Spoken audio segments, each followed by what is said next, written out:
Hello students, welcome back बच्चों। आज हम स्टार्ट कर रहे हैं बहुत ही इम्पोर्टेंट और इंटरेस्टिंग चैप्टर जिसका नाम है फैक्ट्रीज एक्ट 1948। सबसे पहला क्वेश्चन ये आता है कि सर आखिर ये फैक्ट्रीज एक्ट क्या है और ये हमें क्यों पढ़ना है, इसके अंदर क्या पढ़ना होता है। एक बार इसका थोड़ा सा इंट्रोडक्शन समझना जरूरी है, तब ही हम इस चैप्टर को अच्छे से समझ पाएंगे। सबसे पहला क्वेश्चन आता है कि सर आखिर ये फैक्ट्रीज एक्ट क्या है। देखिए ये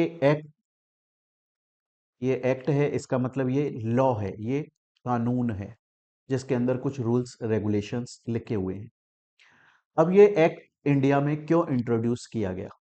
देखिए, जब भी कभी भी कोई भी एक्ट, कोई भी लॉ, कोई भी कानून इंडिया में या किसी भी देश में इंट्रोड्यूस किया जाता है तो कुछ ना कुछ ऑब्जेक्ट्स, कुछ ना कुछ पर्पस, कुछ ना कुछ एम के साथ में किया जाता है और सोसाइटी में नीड होती है, जरूरत होती है, तभी जाकर उस एक्ट या कानून को लेकर आया जाता है। 1947 के अंदर हमारा देश आजाद हुआ और जब हमारा देश आजाद हुआ तो बहुत ज्यादा फाइनेंशियली स्कैटर्ड था, सभी लोगों के पास में पैसा नहीं था और कुछ लोग ऐसे थे जिनके पास में पैसा था, जिनकी फैक्ट्रीज चल रही थी। अब वो लोग क्या करते थे कि लोगों को एज लेबर लेबर की तरह अपनी फैक्ट्री में लगा लेते थे। पूरे पूरे दिन उनको काम कराया करते थे और बहुत कम अमाउंट में उनको पैसा दिया जाता था। अगर वो छोटी सी छुट्टी कर लेते थे तो उनके पैसे काट लिए जाते थे। एक तरीके से लेबर का एक्सप्लॉइटेशन हो रहा था। लोग लिटरेट भी नहीं थे, पढ़े लिखे भी नहीं थे। गवर्नमेंट को ये समझ में आया कि अब हमारा देश आजाद हो चुका है और अब इंडिया के अंदर फैक्ट्रीज बढ़ेंगी, धीरे धीरे डेवलपमेंट होगा धीरे धीरे। तो फैक्ट्रीज के अंदर जो फैक्ट्री के ओनर हैं वो लोग पब्लिक को एज लेबर अपनी फैक्ट्री में काम देते हैं, उनका एक्सप्लॉइटेशन करते हैं। घंटों, बहुत 9 10 12 12 15 15 घंटे उनसे काम कराते हैं। बहुत कम अमाउंट में उनको पैसा दिया जाता है, उनको कोई छुट्टी नहीं दी जाती है। तो उनका एक्सप्लॉइटेशन ना हो, लेबर का, जो लेबर फैक्ट्री के अंदर काम कर रही है, जो वर्कर फैक्ट्री के अंदर काम कर रहा है, उसका एक्सप्लॉइटेशन ना हो। उनकी हेल्थ को सही ध्यान रखा जाए, फैक्ट्री के अंदर उनकी सेफ्टी रखी जाए, उनका वेलफेयर हो। फैक्ट्री के अंदर जो विमेन काम कर रही है या जो बच्चे काम कर रहे हैं, कहीं ऐसा तो नहीं है छोटे छोटे बच्चों को हैजार्डस काम, ऐसी ऐसी मशीनों के अंदर काम करने को लगा दिया है कि थोड़ी सी चूक हुई हाथ पैर कट जाएगा। तो फैक्ट्रीज एक्ट 1948 के अंदर 1948 के अंदर इंडिया में इंट्रोड्यूस किया गया, इस उद्देश्य, इस ऑब्जेक्टिव, इस पर्पस के साथ में कि अभी तक जो वर्कर्स का एक्सप्लॉइटेशन हो रहा था फैक्ट्रीज के अंदर वो अब नहीं होगा, बल्कि जो वर्कर्स हैं उनकी हेल्थ, उनकी सेफ्टी, उनके वेलफेयर को ध्यान में रखा जाएगा। सर, उनकी हेल्थ, उनकी सेफ्टी, उनका वेलफेयर, इसका मतलब क्या होता है। देखिए, इसका मतलब क्या होता है, इस चीज को बड़े ध्यान से देखिएगा प्यारे बच्चों। मैं आपको एक वीडियो दिखाने वाला हूं यहां पर मैं आपको एक वीडियो दिखाने वाला हूं।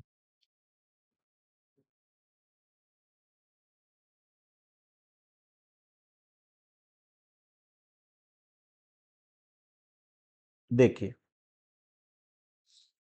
देखिए फैक्ट्री में काम चल रहा है। आप देख सकते हैं, ये इस कंटेनर के अंदर गरम गरम लावा टाइप मटेरियल है और ये देखिए लेबर यहाँ पे खड़ा है। इसने सिर पे कोई हेलमेट नहीं पहना हुआ है, हाथ में ग्लव्स नहीं है, बॉडी किट जो ड्रेस होती है बचने के लिए, ऐसा कुछ भी नहीं है। मोटे शूज नहीं पहने हुए हैं। और देखिए, अब देखिए, एक ये लेबर नीचे काम कर रहा है, एक ऊपर काम कर रहा है, ये रहा। और दो लोग नीचे यहां पर काम कर रहे हैं। ये बंदा आप देख सकते हो यहां पर काम कर रहा है। ये सब पांचों छह लेबर वर्कर काम कर रहे हैं, कितना हेजार्डस काम कर रहे हैं। और इनको ना तो कोई हेलमेट दिया गया है, ना ग्लव्स दिए गए हैं, ना बॉडी सूट दिया गया है, ना शूज दिए गए हैं। अब ये देखिए, ये हादसा हो गया। अब ये कितना गरम लावा था एक तरह से कंटेनर में, और वो गलती से उलट गया पूरे गोडाउन में आग लग गई और जो लेबर थे उनके पास में बचाव के लिए सूट नहीं था। फैक्ट्रीज के अंदर ऐसा होता है। लेबर वर्कर की जो हेल्थ है, जो जान है, उसकी कोई कीमत नहीं होती। उन्हें लगता है कि फैक्ट्री से बाहर दुनिया खड़ी हुई है, 500 रुपए दोगे दिन के और वो आके पूरे दिन काम करने लग जाएंगे। अगर कोई मर भी जाएगा तो नए बंदे खड़े हुए हैं फैक्ट्री से बाहर, उनको काम पर लेकर आ जाएंगे। देखिए मैं आप लोगों को और दिखाता हूँ। ये एक वीडियो है जो कि फॉरेन से आए हुए कुछ लोगों ने इंडिया की फैक्ट्रीज के अंदर सर्वे किया। वो न्यू दिल्ली चले गए और न्यू दिल्ली में जाकर वो एक इंसान से मिले, इससे। इसका नाम है इस्माइल खान। इसकी सिस्टर, जिसका नाम मुस्कान था, वो एक फैक्ट्री के अंदर काम करती थी। ये देखो, ये मुस्कान की फोटो दिखाई जा रही है। ये एक फैक्ट्री के अंदर काम करती थी और उस फैक्ट्री में हादसा हुआ और इस लड़की की जान चली गई। ये हादसा आपको यहां पर जो दिखाई दे रहा है, ये हादसा फैक्ट्री में हुआ। अब आपको जानकर ये ताज्जुब होगा, सबसे पहली बात तो, कि फैक्ट्री होती क्या है। हम पढ़ेंगे फैक्ट्रीज एक्ट जो भी हम पढ़ रहे हैं, हम पढ़ेंगे कि आखिर किसको फैक्ट्री बोला जाता है, क्या टर्म्स कंडीशंस हैं। वो टर्म्स कंडीशन फुलफिल हो रही हैं तो उसे फैक्ट्री बोला जाता है। अगर आपने फैक्ट्री खोली है तो आपको उसे रजिस्टर कराना पड़ता है। जिस फैक्ट्री के अंदर ये लड़की, जिस बिल्डिंग में ये लड़की काम कर रही थी, एक्चुअली में उसको कहीं पे रजिस्टर ही नहीं कराया गया था। इलीगल तरीके से काम चल रहा था। पहली बात। दूसरी बात, ये लॉ में ऐसा लिखा हुआ है कि अगर फैक्ट्री के अंदर, इवन किसी particular building, even coaching institutes के अंदर अगर बच्चे भी पढ़ रहे हैं, वहां पर दो गेट होने चाहिए हर कमरे में। एक गेट होना चाहिए आने का और एक गेट होना चाहिए बाहर निकलने का। अगर कोई अचानक से ऐसी सिचुएशन अकर हो जाती है जिसमें एकदम से बाहर निकलना है, तो एक ही गेट से सब लोग बाहर नहीं निकल पाएंगे, स्टैम्पेड हो जाएगा। लोग एक दूसरे के शरीर से ऊपर पैर रख रख के जाने लगेंगे, लोग मर जाएंगे। लेकिन जब सर्वे किया गया तो पता चला ये जो फैक्ट्री यहां पर, ये जो आप देख रहे हो, इसके अंदर सिर्फ एक ही गेट था। फैक्ट्री में यह होना चाहिए कि प्रॉपर वॉशरूम, टॉयलेट होने चाहिए और विमेन के लिए अलग होना चाहिए, मेल के लिए, मैन के लिए अलग होना चाहिए। फैक्ट्री में ऐसा नहीं था। इसीलिए फैक्ट्रीज एक्ट लाया गया 1948 के अंदर, कि जो वर्कर्स हैं उनकी जो हेल्थ है, उनकी जो सेफ्टी है, उनके जो वेलफेयर मेजर्स हैं, उनका कोई ध्यान नहीं रख रहा है, उन्हें एक्सप्लॉइट किया जा रहा है। फैक्ट्री के अंदर हैजार्डस प्रोसेस होते हैं और उनको, वर्कर्स को काम करने के लिए, बचाव के लिए कोई सूट ही नहीं दिया जाता है। देखिए मैं आप लोगों को बताता हूं। आप यहां पर देख सकते हैं, ये एक वर्कर है। अब आप सोचिए कि अगर कोई वर्कर फैक्ट्री के अंदर हैजार्डस काम कर रहा है, फैक्ट्री के अंदर अगर हैजार्डस काम कर रहा है, क्या उसको ये हेलमेट की जरूरत नहीं पड़ेगी? क्या उसको हाथों में ग्लव्स की जरूरत नहीं पड़ेगी? क्या उसको ये भारी भरकम शूज की जरूरत नहीं पड़ेगी? क्या उसको ये बॉडी सूट की जरूरत नहीं पड़ेगी? फैक्ट्रीज जब चलती है ना तो धम धम धम आवाज आती है बहुत भयंकर तरीके से। क्या उसको कानों को बचाने के लिए एक तरह के ये हेडफोन्स की जरूरत नहीं पड़ेगी, क्योंकि वो एकदम मशीन के बगल में बैठा हुआ है, तो जो आवाज पड़ रही है वो उसके कानों को डैमेज ना कर दे। ये जरूरी होता है। ये जरूरी होता है। ये देखिए मैं आपको एक वीडियो दिखाता हूं यहां पर। आप देखिए फैक्ट्री के अंदर काम चल रहा है। अब दोबारा से इसे बहुत स्लो मोशन में देखिएगा। ऊपर से देखो ये हैमर आया, ये फिसल गया और बंदे का सीधा सिर पड़ा है उस आग के ऊपर। उस आग के गोले के ऊपर उस पर्सन का सीधा सिर पड़ा था। अगर सिर पर हेलमेट नहीं होता, जल भुन के राख हो जाता, 2 मिनट लगती, चेहरा जल जाता। तो फैक्ट्रीज एक्ट 1948 जब आया तो उसका मेन इंटेंशन था कि फैक्ट्री के अंदर जितने वर्कर्स काम कर रहे हैं, उनकी हेल्थ, उनकी सेफ्टी, उनके वेलफेयर मेजर्स का ध्यान रखा जाए। जो विमेन काम कर रही है, ये ध्यान रखा जाए विमेन के लिए अलग से वॉशरूम है कि नहीं है। फिर उनको शाम को 5-6 बजे से पहले पहले फ्री कर दिया जाए, क्योंकि रात में भाई विमेन जो होती है, एक तो सुबह घर का काम करके आती है, फिर फैक्ट्री में काम करेगी, वापस घर पे जाके काम करेगी, रात में अगर लेट अंधेरे में जाएगी, फिर कल को कुछ हो सकता है, कुछ भी नेगेटिव चीज हो सकती है उसके साथ में।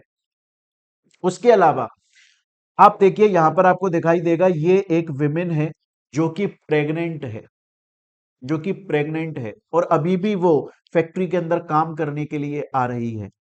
तो क्या ये डेंजरस है कि नहीं है? तो क्या ऐसा नहीं होना चाहिए कि इसको लीव मिल जाए, जिसे मैटरनिटी लीव बोला जाता है, कि इसको छुट्टी मिल जाए ताकि ये घर पे आराम रेस्ट कर सके और हेल्दी बेबी को डिलीवर कर सके। लेकिन क्योंकि आप जानते हो गरीब है, डेली वेज वर्कर है, डेली का कुछ पैसा उसको चाहिए होता है अपना काम चलाने के लिए। अगर सोचो इसको छुट्टी दे दी जाए लेडी को, और अगर इसका पैसा काट लिया जाए तो कितना ज्यादा गलत होगा। अब इसने डिलीवरी हो गई इसकी, सपोज करो इसकी डिलीवरी हो गई और इसका 3 4 5 महीने का 6 महीने का बच्चा है। अब ये फैक्ट बहुत ज्यादा टाइम तक तो घर पे ये आइडल पड़ी नहीं रह सकती, इसे दोबारा से फैक्ट्री के अंदर काम करने के लिए आना पड़ेगा। अब फैक्ट्री के अंदर जब ये काम करने के लिए आएगी तो छोटे बच्चे को घर पे थोड़ी ना छोड़कर आ जाएगी। 6 महीने का बच्चा बिना माँ के रह लेगा? नहीं रहेगा। तो ये साथ में लेकर आएगी। लेकिन फैक्ट्री के अंदर काम कैसे करेगी? क्या ऐसे बच्चे को अपने कमर पे थोड़ी ना लटका के रहेगी? तो जरूरी है कि फैक्ट्री के अंदर ना एक प्रॉपर कमरा होना चाहिए। उसको क्रीच बोला जाता है। उसको क्या बोला जाता है? उसको क्रीच बोला जाता है। पढ़ेंगे हम ये सब चीजें आगे। अभी मैं आपको बता रहा हूं ये फैक्ट्रीज एक्ट आखिर क्यों आया। एक कमरा होना चाहिए फैक्ट्री के अंदर, जहां पर एक रेस्पॉन्सिबल पर्सन होना चाहिए, और जितने भी लेडीज या जितने भी लोग अपने बच्चों को लेकर आ रहे हैं फैक्ट्री में, क्योंकि घर पर अकेला नहीं छोड़ सकते, उस क्रीच उस कमरे के अंदर उनको प्रॉपर यहां पर बिठाया जाए। देखो बच्चे बैठे हुए हैं, उनके पढ़ाई लिखाई के लिए होना चाहिए, खाने पीने के एंटरटेनमेंट के लिए होना चाहिए, प्रॉपर सैनिटेशन वॉशरूम होना चाहिए, और एक वहां पर बंदा होना चाहिए जो उन बच्चों का ध्यान रखे। आप देखिए वर्कर जो होता है वो फैक्ट्री के अंदर जब काम करता है तो कितनी ज्यादा हैजार्डस गैसेस निकलती हैं। तो इस चीज का ध्यान में रखा जाए कि वो जिस प्लेस पर काम कर रहा है उस प्लेस पर प्रॉपर वेंटिलेशन हो, उस प्लेस पर प्रॉपर वेंटिलेशन होना चाहिए। ताकि कभी कभी क्या होता है कमरे के अंदर ना, एक तो ऑलरेडी गर्मी है, सूरज से गर्मी हो रही है, ऑलरेडी टेम्परेचर इतना ज्यादा गर्म है, और उस कमरे के अंदर भारी भारी मशीनें चल रही हैं, उससे गर्मी हो रही है, तो बंदे को सांस आने में दिक्कत हो जाती है, हैजार्डस गैसेस निकल रही हैं, कार्बन डाइऑक्साइड निकल रही है, उससे दिक्कत हो जाती है। तो प्रॉपर वेंटिलेशन है कि नहीं है? जो हैजार्डस गैसेस है कहीं ऐसा तो नहीं है कि उनको सिर्फ फैक्ट्री के अंदर लोगों इनहेल कर रहे हैं और उनकी तबीयत खराब हो रही है, अस्थमा की प्रॉब्लम हो रही है? ऐसा नहीं होना चाहिए। तो प्रॉपर जितनी भी हैजार्डस गैसेज हैं उनको डिस्पोज ऑफ करने के लिए फैक्ट्री में सही तरीके, सही टूल्स अपनाए गए हैं कि नहीं अपनाए गए। तो फैक्ट्रीज एक्ट 1948 के अंदर आया। क्यों आया? फैक्ट्रीज के अंदर जो वर्किंग कंडीशंस हैं उनको रेगुलेट करने के लिए आया। फैक्ट्रीज एक्ट के मेन ऑब्जेक्टिव्स क्या हैं? वर्कर्स का प्रोटेक्शन करना। वर्कर के किस चीज की? वर्कर की हेल्थ की प्रोटेक्शन करना, वर्कर के सेफ्टी की प्रोटेक्शन करना, वर्कर के वेलफेयर की प्रोटेक्शन करना, वहां पर जो भी विमेन काम कर रही हैं उनका ध्यान रखना, उनको प्रॉपर सैलरी मिल रही है कि नहीं मिल रही, इस चीज का ध्यान रखना। इवन आपको मैं बताऊं, एक केस लॉ हुआ था प्यारे बच्चों, केस हुआ था Ravishankar Sharma versus state of Rajasthan. उसमें आपको पता है हाई कोर्ट ने क्लियरली ये बोला कि फैक्ट्रीज एक्ट एक सोशल लेगिस्लेशन है। कितनी बड़ी बात बोल दी, सोशल। अदरवाइज तो आप देखो फैक्ट्री में क्या हो रहा है, प्रोडक्ट्स मैन्युफैक्चर होते हैं, लोग आ रहे हैं वहां काम करने के लिए। क्यों आ रहे हैं लोग काम करने के लिए? पैसा मिल रहा है, प्रोडक्ट मैन्युफैक्चर हो रहा है, उसे बेचा जा रहा है, तो सब कुछ तो कमर्शियल हो रहा है वहां पर, सब कुछ तो कमर्शियल है। आज अगर मैंने फैक्ट्री खोली और मैं लोगों को बुलाता हूं आओ फैक्ट्री में काम करो, तो मैं पैसे दूंगा ना, फ्री ऑफ कॉस्ट तो नहीं करवा रहा हूं। फिर प्रोडक्ट प्रोड्यूस होगा, मैन्युफैक्चर होगा, मैं उसे बेचूंगा, वहां से मेरे पास पैसा आएगा। सब कुछ तो कमर्शियल हो रहा है, ट्रेडिंग हो रहा है। लेकिन फिर भी हाई कोर्ट ने बोला कि फैक्ट्रीज एक्ट एक सोशल लेगिस्लेशन, मतलब सोशल लॉ है। फैक्ट्रीज एक्ट को सोसाइटी के फायदे के लिए बनाया गया है, कमर्शियल फायदे के लिए नहीं बनाया गया है। कि फैक्ट्री का ओनर जो है वो ज्यादा ज्यादा पैसा कमा लेगा। नहीं, फैक्ट्री के अंदर जो वर्कर काम कर रहे हैं उनकी सेफ्टी है कि नहीं है, उनको प्रॉपर टूल किट दी जा रही है कि नहीं दी जा रही, जिस बेंच पर वो बैठकर खाना खाते हैं वो बेंच साफ है कि नहीं, जिस वॉशरूम के अंदर वो यूज करते हैं, टॉयलेट करते हैं, उसकी दीवारें साफ है कि नहीं, उसका फ्लोर साफ है कि नहीं। फैक्ट्री के अंदर जब वो एंटर होते हैं तो वहां का जो पैसेज है, मतलब वहां अंदर आने का बाहर जाने का जो रास्ता है वो साफ है कि नहीं। अगर कोई प्रेग्नेंट विमेन है तो उसकी सेफ्टी के लिए चीजें हैं कि नहीं है, विमेन को ज्यादा लेट रात तक रोका तो नहीं जाता है, अगर अभी अभी बच्चे की डिलीवरी हुई है तो उसके लिए फैक्ट्री में क्रीच है कि नहीं है,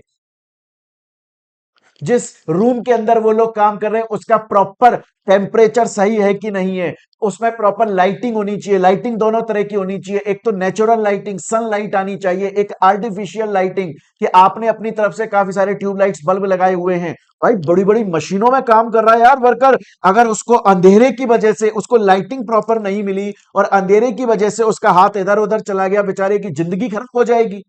इसके लिए फैक्ट्रीज एक्ट आया। तो अब अगर आपके एग्जाम में ये क्वेश्चन आ जाता है प्यारे बच्चों, अगर स्टूडेंट्स आपके एग्जाम में ये क्वेश्चन आ जाता है कि आखिर फैक्ट्रीज एक्ट क्यों आया, तो आप बोलोगे फैक्ट्रीज एक्ट आया वर्कर्स की हेल्थ, वर्कर्स की हेल्थ को प्रोटेक्ट करने के लिए, उनकी सेफ्टी ध्यान रखने के लिए, उनके वेलफेयर मेजर्स के लिए, जो विमेन काम कर रही है उनके प्रोटेक्शन के लिए आया। और इवन एक रविशंकर शर्मा के केस लॉ में राजस्थान के हाई कोर्ट ने यह तक क्लियरली बोल दिया कि फैक्ट्रीज एक्ट एक सोशल लेजिस्लेशन है, इसको वर्कर्स के ध्यान फायदे के लिए बनाया गया है। क्यों? क्योंकि ये देखो क्या बोला हाई कोर्ट ने, एक्ट इज मीन्ड, एक्ट बनाया गया है to provide protection to the workers, workers को प्रोटेक्शन देने के लिए। किससे प्रोटेक्शन? फ्रॉम बीइंग एक्सप्लॉइटेड, उनको एक्सप्लॉइट ना किया जाए। कौन एक्सप्लॉइट करता है उनको? ग्रीडी बिजनेस एस्टेब्लिशमेंट्स, जो बिजनेसमैन होते हैं, जो अपनी फैक्ट्रीज खोल देते हैं, वो चाहते हैं कि मेरे को सस्ते से सस्ता लेबर मिल जाए, उसको मैं बहुत कम रुपए दूं, वो मेरा काम कर दे और कल को उसके हाथ पैर कट जाए तो कंपनसेशन के नाम पे कुछ हजार रुपए उसको दे दूं और बोलूं जा और कोई नया लेबर लेकर आ जा। उन ग्रीडी बिजनेसमैन से, उन एस्टेब्लिशमेंट से बचाने के लिए और तो वर्कर्स के हेल्थ को प्रोटेक्ट करने के लिए फैक्ट्रीज एक्ट आया, ताकि फैक्ट्रीज के अंदर जो वर्किंग कंडीशंस है उनको सही किया जा सके।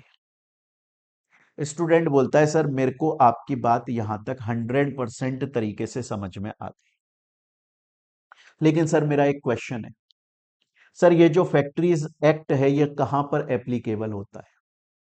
बच्चों फैक्ट्रीज एक्ट एप्लीकेबल होता है होल ऑफ इंडिया। अब हम ये भी लिखने की जरूरत नहीं है इंक्लूडिंग जम्मू एंड कश्मीर, लेकिन सर आपने तो यहां पर लिखा हुआ है इंक्लूडिंग जम्मू, वो मैंने समझाने के लिए लिखा हुआ है आपको, क्योंकि आपको पता होगा पहले क्या होता था, पहले जम्मू कश्मीर जो है, जम्मू एंड कश्मीर जो है वो अलग पार्ट माना जाता था, और जम्मू एंड कश्मीर के ऊपर इंडिया के ज्यादातर लॉज एप्लीकेबल नहीं होते थे क्योंकि उनके सेपरेट लॉज बने हुए थे। लेकिन 2019 के बाद से तो अब जम्मू एंड कश्मीर इंडिया का पार्ट हो गया।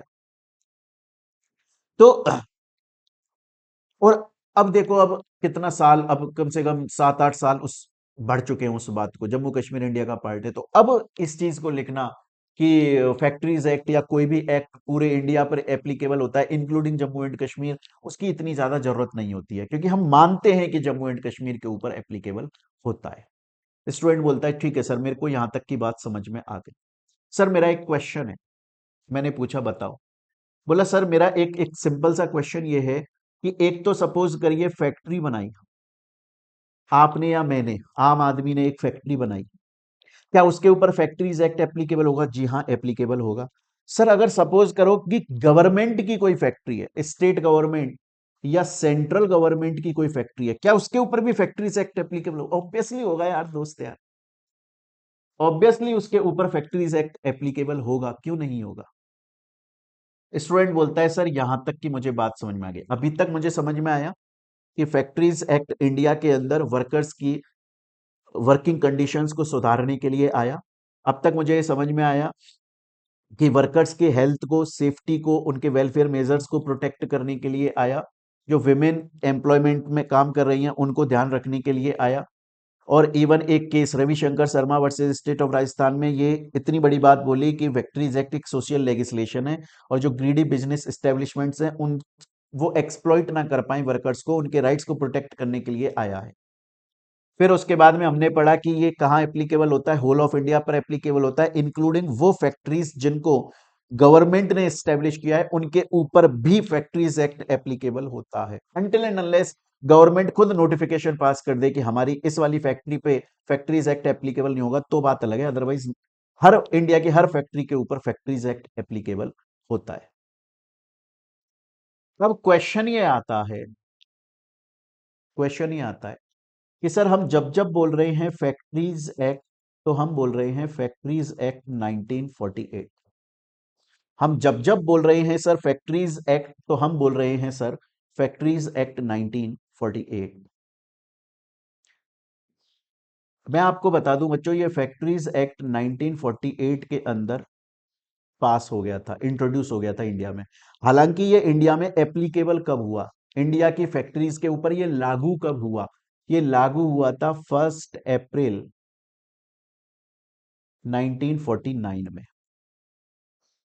48 के अंदर ये एक्ट बन गया, मतलब जो अप्रूवल चाहिए होती है लोकसभा राज्यसभा प्रेसिडेंट एक्ट बनाने के लिए वो सब मिल चुकी थी। 1948 में फैक्ट्रीज एक्ट इंट्रोड्यूस हो गया था, लेकिन ये एप्लीकेबल ये लागू कब हुआ, 1 अप्रैल 1949, क्योंकि तब से फाइनेंशियल ईयर स्टार्ट हुआ। सेम जैसे आप कंपनीज एक्ट 2013 पढ़ते हो, ये कंपनीज एक्ट 2013 मतलब इंट्रोड्यूस कब हो गया था, ये इंट्रोड्यूस तो आपका 2013 में हो गया था, 8 अगस्त के आसपास, 8 अगस्त 2013 को ये इंट्रोड्यूस हो गया था, जितना मुझे याद है ये 8 अगस्त को इंट्रोड्यूस हो गया था। लेकिन ये इंडिया की कंपनीज के ऊपर एप्लीकेबल कब हुआ, ये 2014 से एप्लीकेबल हुआ, 1 अप्रैल 2014।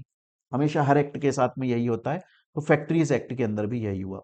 स्टूडेंट बोलता है सर मेरे को यहां तक समझ में आ गया, लेकिन अब मेरा एक क्वेश्चन है, आप सर जब से बार बार बोल रहे हो factories act factories act factories act, आप सर जब से बार बार बोल रहे हो कि फैक्ट्री के अंदर जो वर्कर काम कर रहे हैं उनकी हेल्थ को ध्यान में रखने के लिए कि कहीं आग ना लग जाए, फायर एक्सटिंग्विशर है कि नहीं है, कि कोई बंदा काम कर रहा है तो देखो प्रॉपर हेलमेट उसको दिया गया है, प्रॉपर किट उसको दी गई है कि नहीं, ये देखने के लिए कि कहीं छोटे बच्चे को तो फैक्ट्री के अंदर नहीं लगा दिया, देखो बच्चे को सिर पे अपनी किताबें रखनी चाहिए, वो बेचारा पत्थर ढो रहा है वहां पर, वर्कर की तरह काम कर रहा है।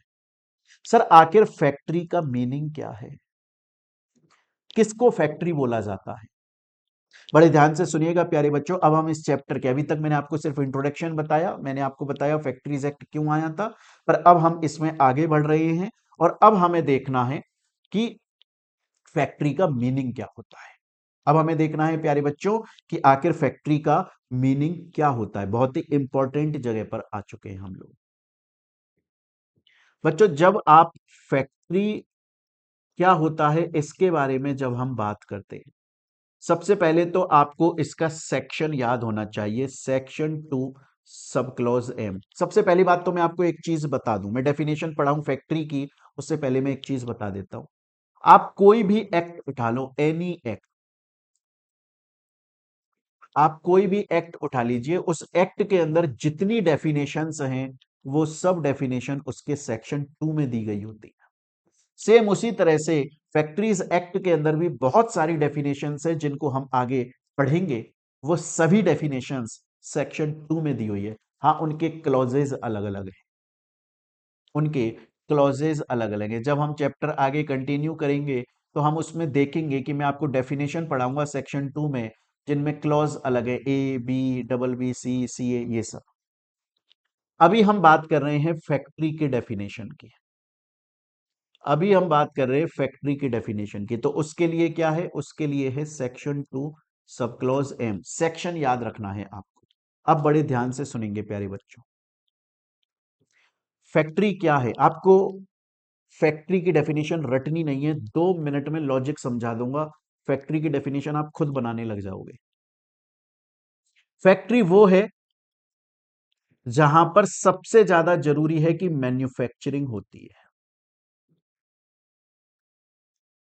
फैक्ट्री वो है जहां सबसे ज्यादा जरूरी है कि मैन्युफैक्चरिंग प्रोसेस होता है।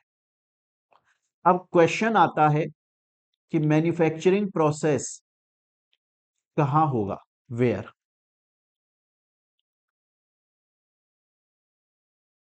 कहां होगा? तो उसके लिए आप लिखोगे any premise. Any premise including including precincts. Any premise including precincts. Sir इसका मतलब क्या होता है? इसका मतलब बड़ा सिंपल है। सपोज कीजिए ये एक बिल्डिंग है, तो ये जो बिल्डिंग है पूरी, ये जो बिल्डिंग है बिल्डिंग, ये तो हो गई आपकी प्रीमाइस। तो सर ये प्रीसेंट्स का मतलब क्या होता है? प्रीसेंट्स का मतलब होता है इस बिल्डिंग के आगे पीछे चारों तरफ वाला जगह। जैसे ये जो जगह आपको अंदर दिखाई दे रही है ये, और ऐसे ही इधर की तरफ भी होगी, आगे पीछे की जगह। जहां पर जनरली आप देखोगे इस गेट में अब आप एंटर हो गए ना, तो अब इसका प्रीसेंट्स चालू हो गया। तो प्रेमाइस का मतलब होता है बिल्डिंग।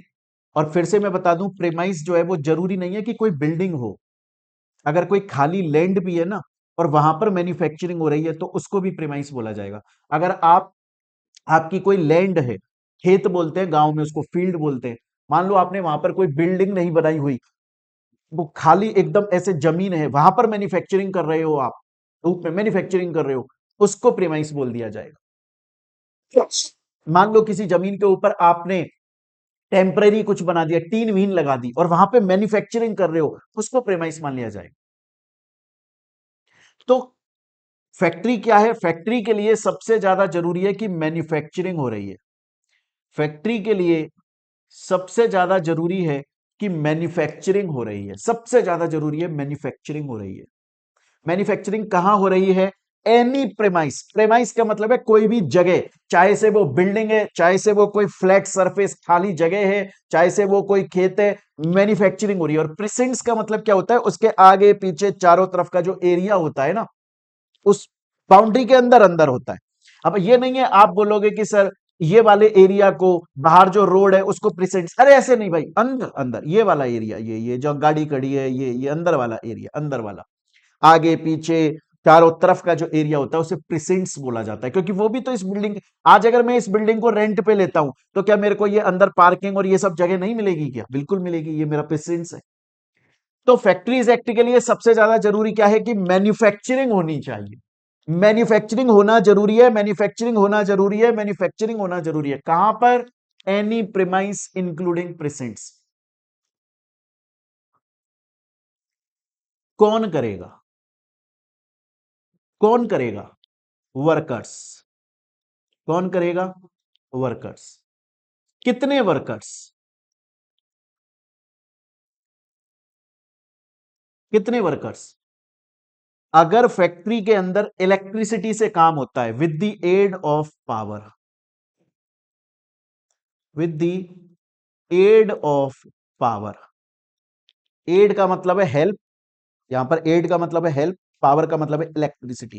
अगर फैक्ट्री में इलेक्ट्रिसिटी है, मशीनों से काम होता है, तो 10 या उससे ज्यादा, कम से कम 10 वर्कर होने चाहिए।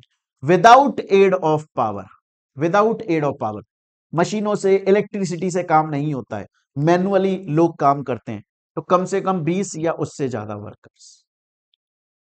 फैक्ट्री की डेफिनेशन बना रहे हैं अभी हम, रटना नहीं है आपको।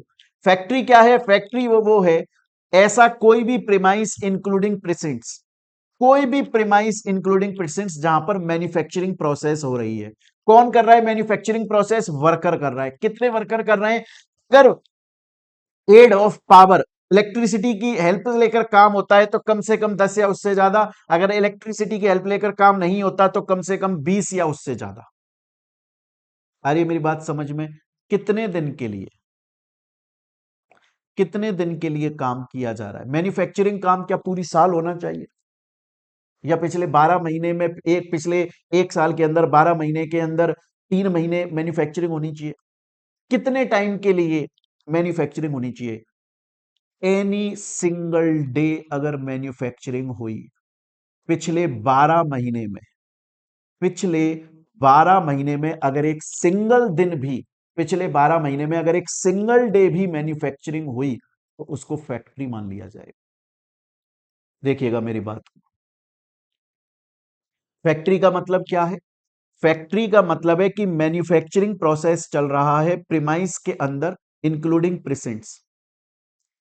पिछले 12 महीने में अगर एक सिंगल डे भी काम हुआ, अगर एक सिंगल डे भी मैन्युफैक्चरिंग हुई, कितने लोगों ने करी? अगर पावर है तो कम से कम 10 या उससे ज्यादा, पावर नहीं है तो कम से कम 20 या उससे ज्यादा, वो फैक्ट्री हो जाता है। आप ये समझ लो फैक्ट्री की डेफिनेशन के लिए ये कुछ कंडीशंस हैं। पहली कंडीशन है कि मैन्युफैक्चरिंग होनी चाहिए। दूसरी कंडीशन है मैन्युफैक्चरिंग प्रीमाइस या प्रीसेंट्स में होनी चाहिए। तीसरी कंडीशन है मैन्युफैक्चरिंग वर्कर करेंगे। चौथी कंडीशन है अगर पावर है तो 10 या उससे ज्यादा, पावर नहीं है तो 20 या उससे ज्यादा करेंगे। और लास्ट कंडीशन है पिछले 12 महीने में अगर एक सिंगल डे, अगर एक पर्टिकुलर दिन भी मैन्युफैक्चरिंग हुई तो वो फैक्ट्री काउंट हो जाए। स्टूडेंट बोलता है सर मेरे को आपकी बात यहां तक अभी तक समझ में आ गई, अभी तक हमने क्या क्या समझा। अभी इसके ऊपर मैं क्वेश्चंस कराऊंगा आप लोगों को, अभी प्रैक्टिस क्वेश्चंस करेंगे हम लोग, और प्रीवियस ईयर में जो क्वेश्चन आ चुके हैं वो भी सॉल्व करेंगे। अभी तक हमने क्या देखा एक बार उसको जल्दी से हम रिवाइज करते हैं। देखो थ्योरी की एक खास बात बताऊं आपको, थ्योरी पढ़ तो आप 2 मिनट में लोगे, पर माइंड में उसको रिटेन करना जरूरी है। और माइंड में वो आपके रिटेन तभी हो पाएगी जब आप बार बार उसका रिवीजन करो। मैंने आप लोगों को बोला ये जो फैक्ट्रीज एक्ट है ये इंडिया में 1948 में इंट्रोड्यूस हुआ, ऑल दो इंडिया में एप्लीकेबल 1949 में हो गया था। ये पूरे इंडिया के अंदर एप्लीकेबल होता है, इंक्लूडिंग जम्मू एंड कश्मीर पर भी एप्लीकेबल होता है। और दूसरी बात, कोई भी फैक्ट्री है, चाहे से गवर्नमेंट ने फैक्ट्री बनाई है उसके ऊपर भी फैक्ट्रीज एक्ट एप्लीकेबल होता है। गवर्नमेंट अगर स्पेसिफिकली मना कर रही है तो बात अलग है, अदरवाइज फैक्ट्रीज एक्ट गवर्नमेंट की फैक्ट्रीज के ऊपर भी एप्लीकेबल होता है, पहली बात। दूसरी बात अब ये आ जाती है प्यारे बच्चों कि सर ये जो फैक्ट्रीज एक्ट है आखिर ये क्यों इंट्रोड्यूस हुआ, इसका मेन ऑब्जेक्ट क्या था? जो फैक्ट्रीज की वर्किंग कंडीशंस है उनको रेगुलेट करने के लिए, उनको इंप्रूव करने के लिए। और इवन फैक्ट्रीज एक्ट को सोशल लेजिस्लेशन माना जाता है। ये इसलिए इंट्रोड्यूस हुआ कि जो वर्कर्स हैं उनके हेल्थ को, उनकी सेफ्टी को, उनके वेलफेयर मेजर्स को प्रोटेक्ट करने के लिए, ताकि जो ग्रीडी जो लालची स्टैब्लिशमेंट्स हैं वो उनका एक्सप्लॉयटेशन ना कर सके। फिर उसके बाद में हमने बात करी कि सर आखिर फैक्ट्री का मतलब क्या होता है, फैक्ट्री की डेफिनेशन क्या है। तो मैंने आपको बोला फैक्ट्री का मतलब है कोई भी प्रीमाइस इंक्लूडिंग प्रेजेंट्स, वहां पर मैन्युफैक्चरिंग प्रोसेस हो रहा है, या पिछले 12 महीने में एक सिंगल डे भी अगर मैन्युफैक्चरिंग हुआ, इवन अगर एक सिंगल डे पिछले 12 महीने में अगर एक सिंगल दिन भी मैन्युफैक्चरिंग हुई, वो फैक्ट्री में काउंट हो जाएगा। कितने वर्कर्स ने मैन्युफैक्चरिंग में काम किया? अगर with the aid of power, मशीनों से, इलेक्ट्रिसिटी से ले रहे हैं, तो ऑब्वियस बात है ना, आधे से ज्यादा काम तो मशीन और इलेक्ट्रिसिटी कर देगी आपका। तो मिनिमम 10 या उससे ज्यादा वर्कर्स। लेकिन अगर without the aid of power है तो 20 या उससे ज्यादा वर्कर्स। स्टूडेंट बोलता है सर मेरे को अब तक की बात आपकी समझ में आ गई। अब बच्चों हमने जो फैक्ट्री की यहां पर डेफिनेशन पढ़ी, उससे रिलेटेड हमें कुछ इंपॉर्टेंट नोट्स ध्यान से पढ़ने पड़ेंगे। क्योंकि ये जो फैक्ट्री की डेफिनेशन मैंने आपको बताई ना, इसके अंदर से बहुत सारे indirect question, case study question आपके पास में आते हैं। कभी कभी एमसीक्यू भी आ जाता है, लेकिन case study, indirect questions exam में काफी बार पूछे जाते हैं। इसके लिए हमें वो इंपॉर्टेंट नोट पढ़ना जरूरी है, क्योंकि हम पूरा सिलेबस एकदम 100% कवर कर रहे हैं। अब मेरी बात को बड़े ध्यान से सुनिएगा। सपोज कीजिए ये एक बिल्डिंग है, आप इसे प्रीमाइस बोल सकते हैं। ये एक प्रीमाइस है जहां पर मैन्युफैक्चरिंग प्रोसेस होता है। मैं क्वेश्चन पूछ रहा हूं, आपको जवाब देना है। ये एक प्रीमाइस है, ये एक प्रीमाइस है, और यहां पर मैन्युफैक्चरिंग प्रोसेस होता है। ठीक है, अब बड़े ध्यान से देखिएगा टाइमलाइन को। टिल जुलाई 2025, जुलाई 2025 तक यहां पर 8 वर्कर काम कर रहे थे with the aid of power. तो मुझे बताइए टिल जुलाई 25 क्या ये फैक्ट्री मानी जाएगी? नहीं, ये फैक्ट्री नहीं मानी जाएगी। क्यों? क्योंकि हमने क्या बोला था कि प्रीमाइस होनी चाहिए, पहली कंडीशन सेटिस्फाइड, मैन्युफैक्चरिंग प्रोसेस होना चाहिए, दूसरी कंडीशन सेटिस्फाइड। लेकिन तीसरी कंडीशन हमने क्या बोली थी, अगर with the aid of power है, अगर with the aid of power है तो कम से कम 10 वर्कर काम कर रहे हो। यहां जुलाई 2025 तक 8 वर्कर काम कर रहे हैं, इसलिए इसे फैक्ट्री नहीं माना जाएगा। अब 3 अगस्त को, 3 अगस्त को 3 न्यू वर्कर्स वर अपॉइंटेड, है ना, तो 3 और वर्कर आ गए। तो 3 अगस्त को अब आप बताइए कितने टोटल वर्कर्स हैं। 3 अगस्त को कितने वर्कर्स हैं? सर 8 पहले से थे, 3 और आ गए, टोटल 11 वर्कर्स हो गए, टोटल 11 वर्कर्स हो गए। अब 11 वर्कर्स इस प्रीमाइस के अंदर with the aid of power manufacturing कर रहे हैं। लेकिन नेक्स्ट डे, अगले ही दिन 4 अगस्त को, अगले ही दिन 4 अगस्त को 2 वर्कर छोड़कर चले गए। तो 4 अगस्त को दोबारा से 9 वर्कर हो गए। आपको यह बताना है इसको फैक्ट्री माना जाएगा कि नहीं माना जाएगा। क्वेश्चन समझ में आया आपको? जुलाई 2000, आप ये लगा लो 2 अगस्त 2025 तक 8 लोग काम कर रहे हैं। 3 अगस्त को हमने 3 और वर्कर अपॉइंट किए तो टोटल 11 हो गए। लेकिन अगले ही दिन 4 अगस्त को 2 छोड़कर चले गए, दोबारा से 9 हो गए। हम कंडीशंस पढ़ते हैं, फैक्ट्री की डेफिनेशन की कंडीशन क्या थी। सबसे पहली बात तो प्रीमाइस या प्रेजेंट्स होना चाहिए, सर वो है। मैन्युफैक्चरिंग होनी चाहिए, सर वो है। पिछले 12 महीने में एक सिंगल डे भी मैन्युफैक्चरिंग हुई हो, कितने लोगों ने करी है? With the aid of power कम से कम 10 या उससे ज्यादा, सर ऐसा हुआ है। 3 अगस्त को 11 वर्कर हो गए थे, और 3 अगस्त को 11 वर्कर्स ने with the aid of power काम किया। 4 अगस्त को दोबारा से 9 हो गए, लेकिन एक दिन 3 अगस्त को 11 वर्कर्स मैन्युफैक्चरिंग में काम कर रहे थे। मैंने आपको बोला पिछले 12 महीने में अगर एक सिंगल डे भी हो रहा है, फैक्ट्री मान लेना। स्टूडेंट बोलता है सर मेरे को समझ में आ गया। देखो ये क्वेश्चन आपके एग्जाम में भी आ चुका है। एक एबीसी लिमिटेड कंपनी है जो कि मैन्युफैक्चरिंग एक्टिविटीज कर रही है with the aid of power, और 31 मार्च 2024 तक उसके यहां पर 7 वर्कर काम करते हैं। 31 मार्च 2024 तक उसके यहां पर कितने एम्प्लॉइज काम, कितने वर्कर काम करते हैं? 7 वर्कर काम करते हैं। यहां पर हम इसको लिख लेते हैं, एक बार रुक,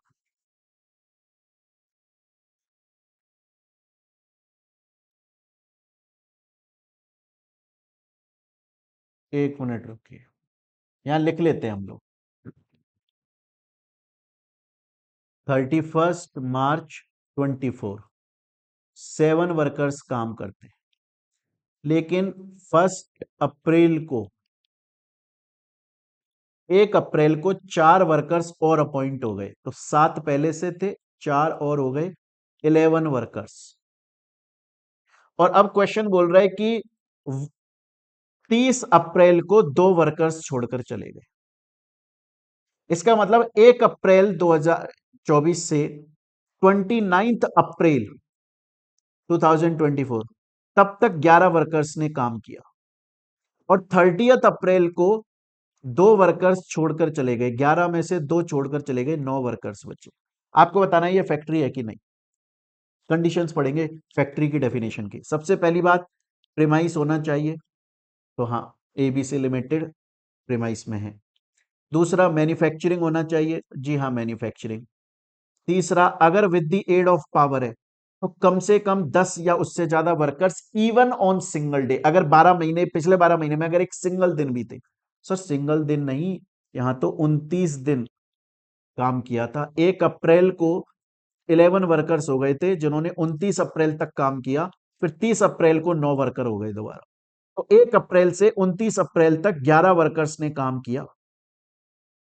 तो with the aid of power 10 या उससे ज्यादा वर्कर्स ने काम किया मैन्युफैक्चरिंग का प्रेमाइस के अंदर, सर इसे फैक्ट्री माना जाएगा एबीसी लिमिटेड। एग्जाम के अंदर क्वेश्चन आ चुके हैं आपके, ये मैंने अपनी बुक के अंदर देखो यहां पे सॉल्यूशन दिया हुआ है आपको। Next question, 15 workers. क्वेश्चन बड़े ध्यान से पढ़िएगा, एक क्वेश्चन एग्जाम में आया है। 15 workers with the aid of power manufacturing process करा उन्होंने सिर्फ 24 मई 2025 को। 24 मई 2025 को, सिर्फ 24 मई 2025 को, ओनली 24 मई 2025 को 15 या उससे ज्यादा वर्कर्स ने मैन्युफैक्चरिंग करी with the aid of power. उस अदरवाइज बाकी दिन क्या था, 10 से कम वर्कर्स थे। आपको बताना है 7 नवंबर 2025 को अगर हम बात करें तो क्या इसे फैक्ट्री माना जाएगा? सर हमने बोला पिछले 12 महीने। अगर आप 7 नवंबर पे खड़े हैं और अगर आप बात कर रहे हैं 24 मई की, तो ये 12 महीने के अंदर ही आता है सर। तो with the aid of power manufacturing process चल रही थी, 10 या उससे ज्यादा लोग काम कर रहे थे। जी हां, इसे फैक्ट्री माना जाएगा। मैंने आपको बोला फैक्ट्री के लिए आपको कंडीशंस पढ़नी पड़ेंगी। डेफिनेशन रटो मत, फैक्ट्री की सिंपल है, मैन्युफैक्चरिंग होनी जरूरी है, प्रीमाइस के अंदर होनी जरूरी है, including precincts, with the aid of power 10 से उससे ज्यादा, without the aid of power 20 से उससे ज्यादा, और पिछले 12 महीने में अगर एक सिंगल डे भी हुई है ना, तो उसको फैक्ट्री मान लिया जाता है। स्टूडेंट बोलता है सर मेरे को यहां तक की बात समझ में आ गई। अभी फैक्ट्रीज एक्ट के अंदर हमें और इंपॉर्टेंट पॉइंट्स पढ़ने हैं। एक्चुअली में पता है क्या होता है, बच्चा पढ़ लेता है, सिर्फ ऊपर ऊपर से पढ़ लिया, एग्जाम में चला गया, और जब एग्जाम में क्वेश्चन केस स्टडी बन के आता है तो वो बोलता है यार इतना डीप में जाकर तो मैंने पढ़ा ही नहीं था, कि मैंने सोचा भी नहीं था डेफिनेशन, एक सिर्फ फैक्ट्री की डेफिनेशन से इतना बड़ा क्वेश्चन निकल कर आ सकता है। तो फिर आपका पढ़ना और ना पढ़ना वो एक बराबर हो जाता है। इसीलिए हम लोग कोशिश करेंगे पूरी कि हम लोग इसको डीप तक जाकर एक एक चीज को, चाहे से हमारा एक्स्ट्रा टाइम लग जाए, चाहे से पढ़ने के लिए हमारा एक्स्ट्रा टाइम लग जाए, लेकिन फिर भी हमारा मेन इंटेंशन है हम एक एक चीज को यहां पर सही से पढ़े एग्जाम की प्रिपरेशन के पॉइंट ऑफ व्यू से। अब देखिएगा बैठ के, मैं आपसे एक क्वेश्चन पूछना चाहता हूं, मैं आपसे एक क्वेश्चन पूछना चाहता हूं। सपोज करिए मेरी एक कंपनी है जिसका नाम है मोहित एग्रो इंडस्ट्रीज। मेरी एक कंपनी है जिसका नाम है मोहित एग्रो इंडस्ट्रीज, उसमें एग्रीकल्चर प्रोडक्ट्स मैन्युफैक्चर किए जाते हैं। जैसे डीएपी बनाया जाता है जो खेतों में डलता है ना, खेती बाड़ी के लिए, वो मैन्युफैक्चर करते हैं। इवन सरसों, जो मस्टर्ड होता है घरों में अपने यूज होता है, वो मैन्युफैक्चर होता है, बाजरा मैन्युफैक्चर होता है। इससे बहुत सारी एग्रीकल्चरल थिंग्स को मैन्युफैक्चर किया जाता है। अब बड़े ध्यान से सुनिएगा, हमारी एक प्रीमाइस है, वहां पर 15 लोग काम कर रहे हैं, जो कि बैग्स हैं, कुछ फर्टिलाइजर के बैग हैं, उनमें मटेरियल को डाला जाता है और उनकी पैकिंग करी जाती है। मैं आपको इससे पहले बता दूं, पैकिंग को मैन्युफैक्चरिंग माना जाता है। सर ऐसा क्यों, वो हम मैन्युफैक्चरिंग की डेफिनेशन में पढ़ेंगे। अभी के लिए सिर्फ इतना याद रखो, पैकिंग अगर मैं किसी चीज की कर रहा हूं, अगर आज मेरे किसी पॉलिथ आज मान लीजिए कि इवन आपकी बुक्स की अगर हम पैकिंग करके और आपके पास में डिलीवर करते हैं, वो मैन्युफैक्चरिंग का पार्ट माना जाता है ना। एग्रीकल्चर प्रोडक्ट्स हम लोग मैन्युफैक्चर करते हैं, तो सपोज करो हमने मस्टर्ड जो है उसको मैन्युफैक्चर करा, लेकिन वो अभी ऐसे बिखरा हुआ है, तो हमने हमारा एक बैग लिया, 2 किलो का, 5 किलो का, 10 किलो का, जो भी है, और उसमें उतनी क्वांटिटी करी और उसको मशीन के थ्रू पैक कर दिया, या सिंपली हमने उसको पैक कर दिया बेसिकली। तो पैकिंग जो है उसको मैन्युफैक्चरिंग माना जाता है। अब मैं आपसे बोल रहा हूं मोहित एग्रो इंडस्ट्रीज मेरी एक कंपनी है, एक प्रेमाइस है हमारी, वहां पर 15 जो वर्कर्स हैं वो इन फर्टिलाइजर बैग्स के अंदर इनको पैकिंग करने का काम कर रहे हैं। अच्छा, वहां प्रेमाइस के अंदर बच्चों 5 मशीन रखी हुई है, लेकिन उन मशीन को यूज में नहीं लिया जा रहा है, उन मशीन को यूज में नहीं लिया जा रहा है। सपोज करो ये मेरी प्रेमाइस है, सपोज करो यहां पे मशीन रखी हुई है और यहां पर लोग काम कर रहे हैं, तो मैन्युफैक्चरिंग कर रहे हैं यहां पर लोग, ये फैक्ट्री की डेफिनेशन में काउंट होगा। लेकिन ये जो मशीन है ये यूज में नहीं ली गई, मैन्युफैक्चरिंग के यूज में, मैन्युफैक्चरिंग प्रोसेस में इनको कहीं भी यूज नहीं लिया गया। During the entire process of manufacturing in machine को कहीं भी यूज में नहीं लिया गया। क्या ये भी इस फैक्ट्री की डेफिनेशन का पार्ट बनेगी? जी नहीं। सपोज करिए एग्जाम्पल के तौर पे, सपोज करिए एग्जाम्पल के तौर पे कि मेरा इंस्टीट्यूट है और मेरे इंस्टीट्यूट में ना मशीनें लगी हुई हैं, प्रिंटिंग की मशीनें लगी हुई हैं, और हमारे बंदे लगे हुए हैं। वो क्या करते हैं, हमारी जो बुक्स हैं उनका प्रिंट देते हैं, बुक्स बाइंडिंग होती हैं और फिर आपके घरों पे डिलीवर हो जाती है। इसमें से सपोज करिए ये तीन जो मशीन है ना, इनको यूज में लिया जाता है, इनसे प्रिंट, लेकिन जो दो मशीन है उनको यूज में नहीं लिया जाता। क्या इसको भी फैक्ट्री की डेफिनेशन में काम? नहीं, नहीं। आपकी प्रिमाइस के अंदर अगर कोई मशीन है या कोई भी चीज है, अगर वो उस मैन्युफैक्चरिंग प्रोसेस का पार्ट नहीं है, तो वो उस फैक्ट्री की डेफिनेशन में काउंट नहीं होगा। वो उस फैक्ट्री की डेफिनेशन में काउंट नहीं होगा। सेम चीज प्लेस के ऊपर भी यूज में ली जाती है। जैसे एग्जाम्पल के तौर पे सपोज करिए ये मेरी बिल्डिंग है इंस्टीट्यूट की। सपोज करिए ये बेसमेंट है, सपोज करिए ये फर्स्ट फ्लोर है और ये सेकंड फ्लोर है। यहां पर हमारा रिसेप्शन है, यहां पर हमारे रिकॉर्डिंग रूम्स हैं जहां क्लास रिकॉर्ड होती हैं, और यहां पर हमारा बुक्स की प्रिंटिंग होती है, बुक्स की पैकिंग होती है, बुक्स की बाइंडिंग होती है, और फिर यहां से हम गाड़ी के थ्रू से भिजवाते हैं। मैं आपसे पूछ रहा हूं कि क्या आप देखोगे तो मैन्युफैक्चरिंग सिर्फ यही सेकंड फ्लोर पे मैन्युफैक्चरिंग हो रही है, फर्स्ट फ्लोर पे मैन्युफैक्चरिंग नहीं हो रही, बेसमेंट में मैन्युफैक्चरिंग नहीं हो रही? क्या मैं इस पूरी फैक्ट्री को, मतलब इस पूरे प्रेमाइस को, पूरी बिल्डिंग को फैक्ट्री बोलूं? नहीं। जहां पर मैन्युफैक्चरिंग हो रही है सिर्फ वो एरिया फैक्ट्री में काउंट होता है। ऐसा नहीं है पूरे एरिया को आप फैक्ट्री बोल दोगे, नहीं। चाहे से एक सिंगल बिल्डिंग है, सिंगल बिल्डिंग के अंदर जिस यूनिट में, जिस एरिया में आपकी मैन्युफैक्चरिंग हो रही है, सिर्फ उस पर्टिकुलर एरिया को ही फैक्ट्री का पार्ट माना जाएगा। बाकी और अदर उसी सेम बिल्डिंग के अंदर दूसरी जगह पर अगर आप कुछ और काम कर रहे हैं, वो फैक्ट्री का पार्ट नहीं माना जाएगा। सेम उसी तरह से मैन्युफैक्चरिंग करने के लिए जिन जिन चीजों का यूज हो रहा है वो मैन्युफैक्चरिंग का पार्ट माना जाएगा। अगर आपके इस एरिया में या सेकंड फ्लोर पे मेरी 10 प्रिंटिंग मशीन है जिसमें से सिर्फ 5 काम में आती हैं, 5 काम में नहीं आती, वो मैन्युफैक्चरिंग का पार्ट नहीं। सपोज करिए एग्जाम्पल के तौर पे, सपोज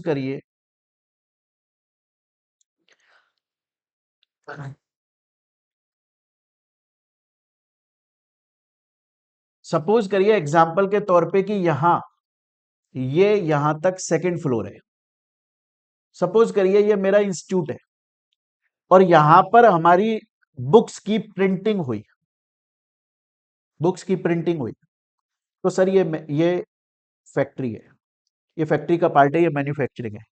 अच्छा, फर्स्ट फ्लोर पे कुछ भी नहीं हो रहा है।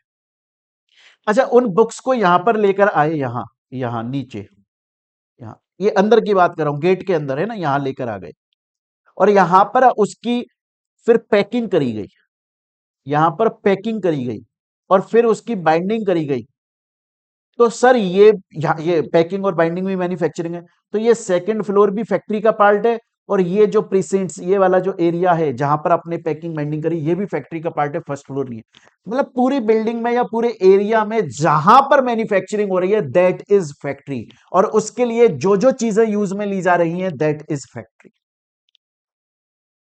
अगर मैं आज किसी, मेरे मेरे यहाँ पर 5 कंप्यूटर है, उनमें से सिर्फ 3 कंप्यूटर यूज में लेता हूं, 2 कंप्यूटर को मैं बुक बनाने के यूज में लेता ही नहीं हूं, वो मैन्युफैक्चरिंग का पार्ट नहीं माने जाए। सर अगर सपोज करो कि बुक को यहां पर प्रिंट किया, यहां पर पैक किया, यहां पर बाइंड किया, नीचे लेकर आए, नीचे कुछ ज्यादा नहीं किया, बस ये गाड़ी आपने बुलाई और इसके अंदर लोडिंग या अनलोडिंग की जा रही है, लोडिंग अनलोडिंग मैन्युफैक्चरिंग का पार्ट नहीं होता। मैं मैन्युफैक्चरिंग प्रोसेस की डेफिनेशन में समझाऊंगा, लोडिंग अनलोडिंग मैन्युफैक्चरिंग का पार्ट नहीं माना जाता है।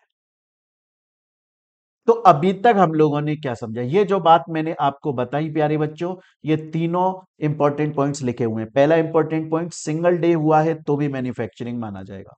सेकंड इंपॉर्टेंट पॉइंट, जो भी यूनिट यूज में ली जाती है, जो यूनिट यूज में ली जाती है वो मैन्युफैक्चरिंग का पार्ट है, जो यूनिट नहीं ली जाती वो मैन्युफैक्चरिंग का पार्ट नहीं है। इसके लिए एक केस लॉ भी है। और तीसरा, पूरे एरिया को फैक्ट्री नहीं माना जाता, सिर्फ जिस एरिया पर मैन्युफैक्चरिंग हो रही है उसी को ही माना जाता है। जहां पर मैन्युफैक्चरिंग हो रही है सिर्फ वही माना जाता है, पूरे एरिया को नहीं माना जाता। लोडिंग अनलोडिंग जो है वो फैक्ट्री का पार्ट नहीं होता, मैन्युफैक्चरिंग प्रोसेस का पार्ट नहीं होता। स्टूडेंट बोलता है सर अभी तक हमने जो पढ़ा एक बार उसका हम थोड़ा सा रिवीजन कर लेते हैं। अभी तक हम लोगों ने जो पढ़ा, अभी तक मैंने आप लोगों को बताया प्यारे बच्चों, ये जो फैक्ट्री है, फैक्ट्रीज एक्ट 1948 में आया, पूरे इंडिया के अंदर एप्लीकेबल होता है। और इस गवर्नमेंट की अगर फैक्ट्रीज हैं उनके ऊपर भी एप्लीकेबल होता है। इसका मेन इंटेंशन है कि जो प्रोटेक्ट जो वर्कर्स हैं उनके हेल्थ को, सेफ्टी को, वेलफेयर मेजर्स को प्रोटेक्ट करना। फैक्ट्री की डेफिनेशन में मैंने बोला मैन्युफैक्चरिंग प्रोसेस होना चाहिए, प्रीमाइस या प्रेजेंट्स के अंदर होना चाहिए, with the aid of power कम से कम 10 या उससे ज्यादा worker, without the aid of power कम से कम 20 या उससे ज्यादा वर्कर्स, पिछले 12 महीने में एक सिंगल डे भी अगर हुआ तो भी वो फैक्ट्री की डेफिनेशन में काउंट होता है। स्टूडेंट बोलता है मेरे को बात यहां तक सर समझ में आती है, यहां तक मेरे को सर 100% बात समझ में आ गई। अब देखिए नेक्स्ट एक क्वेश्चन आता है कि सर आखिर अगर आज मैं एक फैक्ट्री स्टेब्लिश करता हूं या मैं किसी प्रेमाइस के अंदर मैन्युफैक्चरिंग प्रोसेस करता हूँ, एक फैक्ट्री बनाता हूँ, तो क्या मुझे उसको एज फैक्ट्री रन करने के लिए, फैक्ट्री की तरह चलाने के लिए मुझे उसको लाइसेंस लेना पड़ेगा? जी हाँ। सबसे क्वेश्चन ये आता है कि अगर आज मैं कोई भी प्रीमाइस के अंदर मैन्युफैक्चरिंग प्रोसेस करूंगा और उसे एज फैक्ट्री यूज करूंगा तो उसके लिए मुझे लाइसेंस लेना पड़ेगा, अप्रूवल लेनी पड़ेगी, और जो भी उसके लिए रूल्स रेगुलेशंस टर्म्स कंडीशंस है वो सभी मुझे फुलफिल करने पड़ेंगे। तो सर आखिर वो कौन सी अथॉरिटी है जो कि फैक्ट्रीज के लाइसेंस देती है, उनको रिन्यू करती है, अप्रूवल देती है और फैक्ट्री से रिलेटेड रूल्स रेगुलेशंस बनाती है? State government.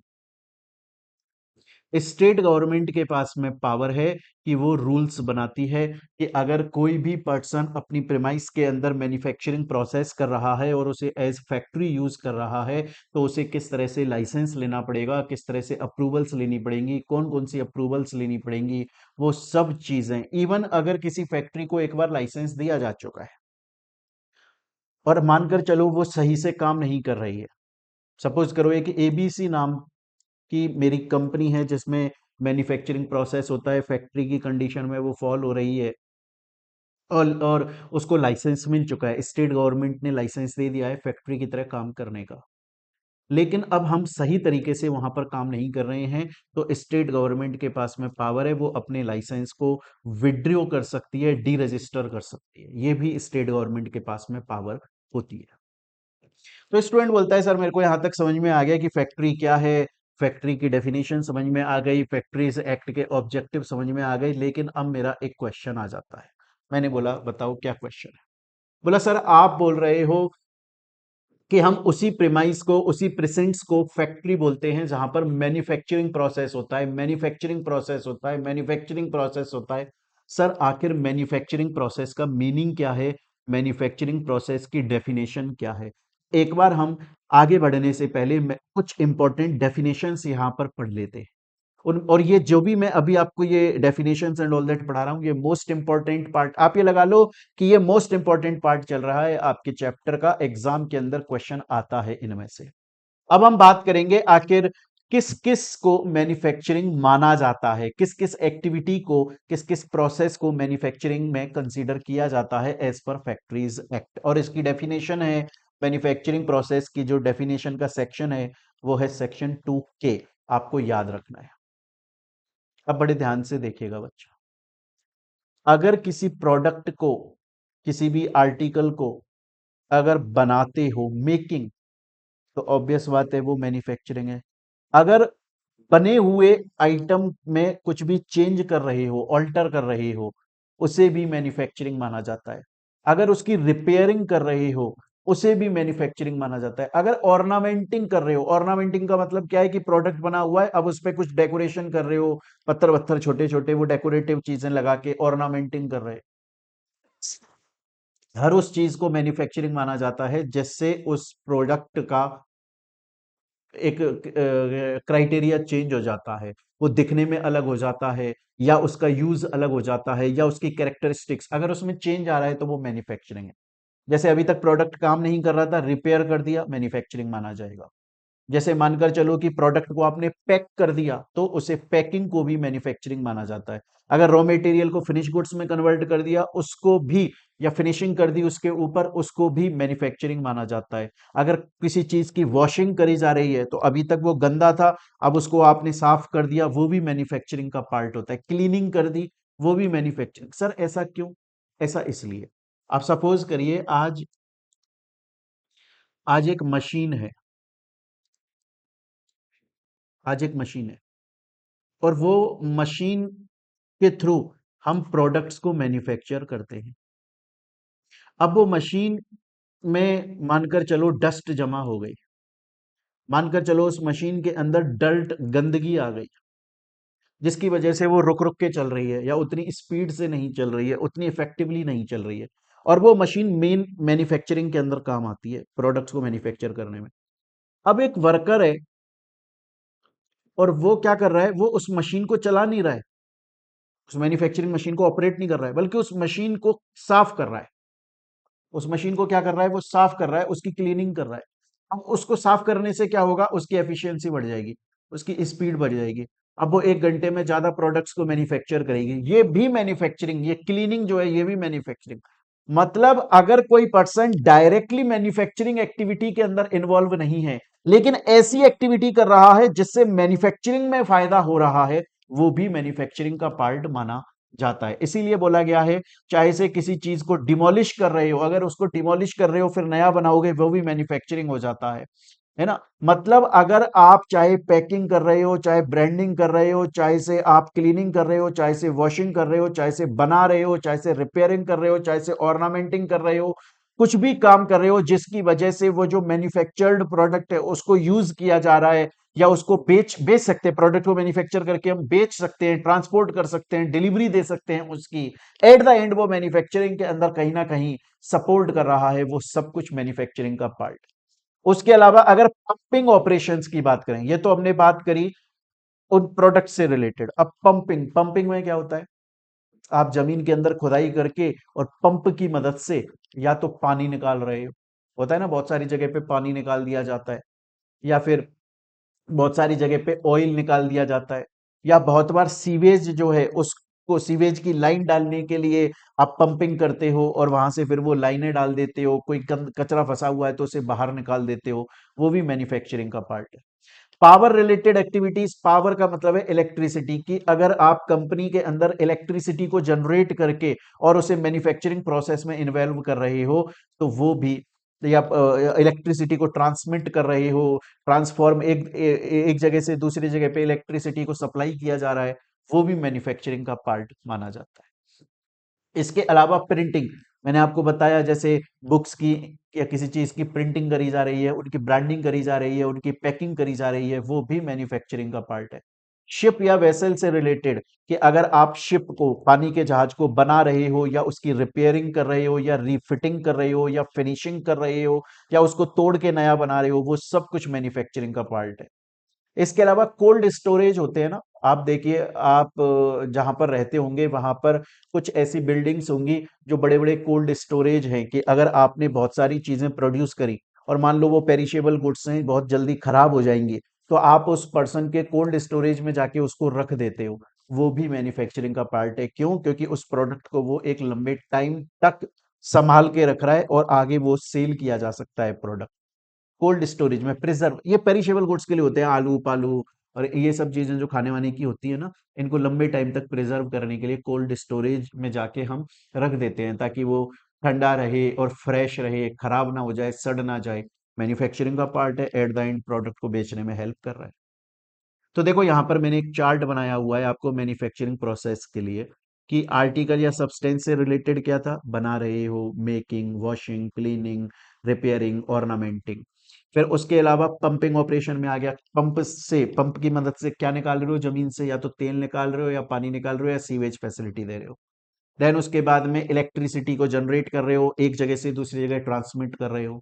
देन उसके बाद में बुक्स को बाइंडिंग कर रहे हो, प्रिंटिंग कर रहे हो। देन उसके बाद में शिप या वेसल जो है वो बनाया जा रहा है, या रिपेयर किया जा रहा है, रीफिटिंग करी जा रही है, फिनिशिंग करी जा रही है, रिकंस्ट्रक्शन किया जा रहा है। और उसके बाद में प्रोडक्ट्स को कोल्ड स्टोरेज में रख रहे हो, वो भी मैन्युफैक्चरिंग का ही पार्ट माना जाता है। स्टूडेंट बोलता है सर यहां तक की बात समझ में आ गई, अब चलते हैं आगे।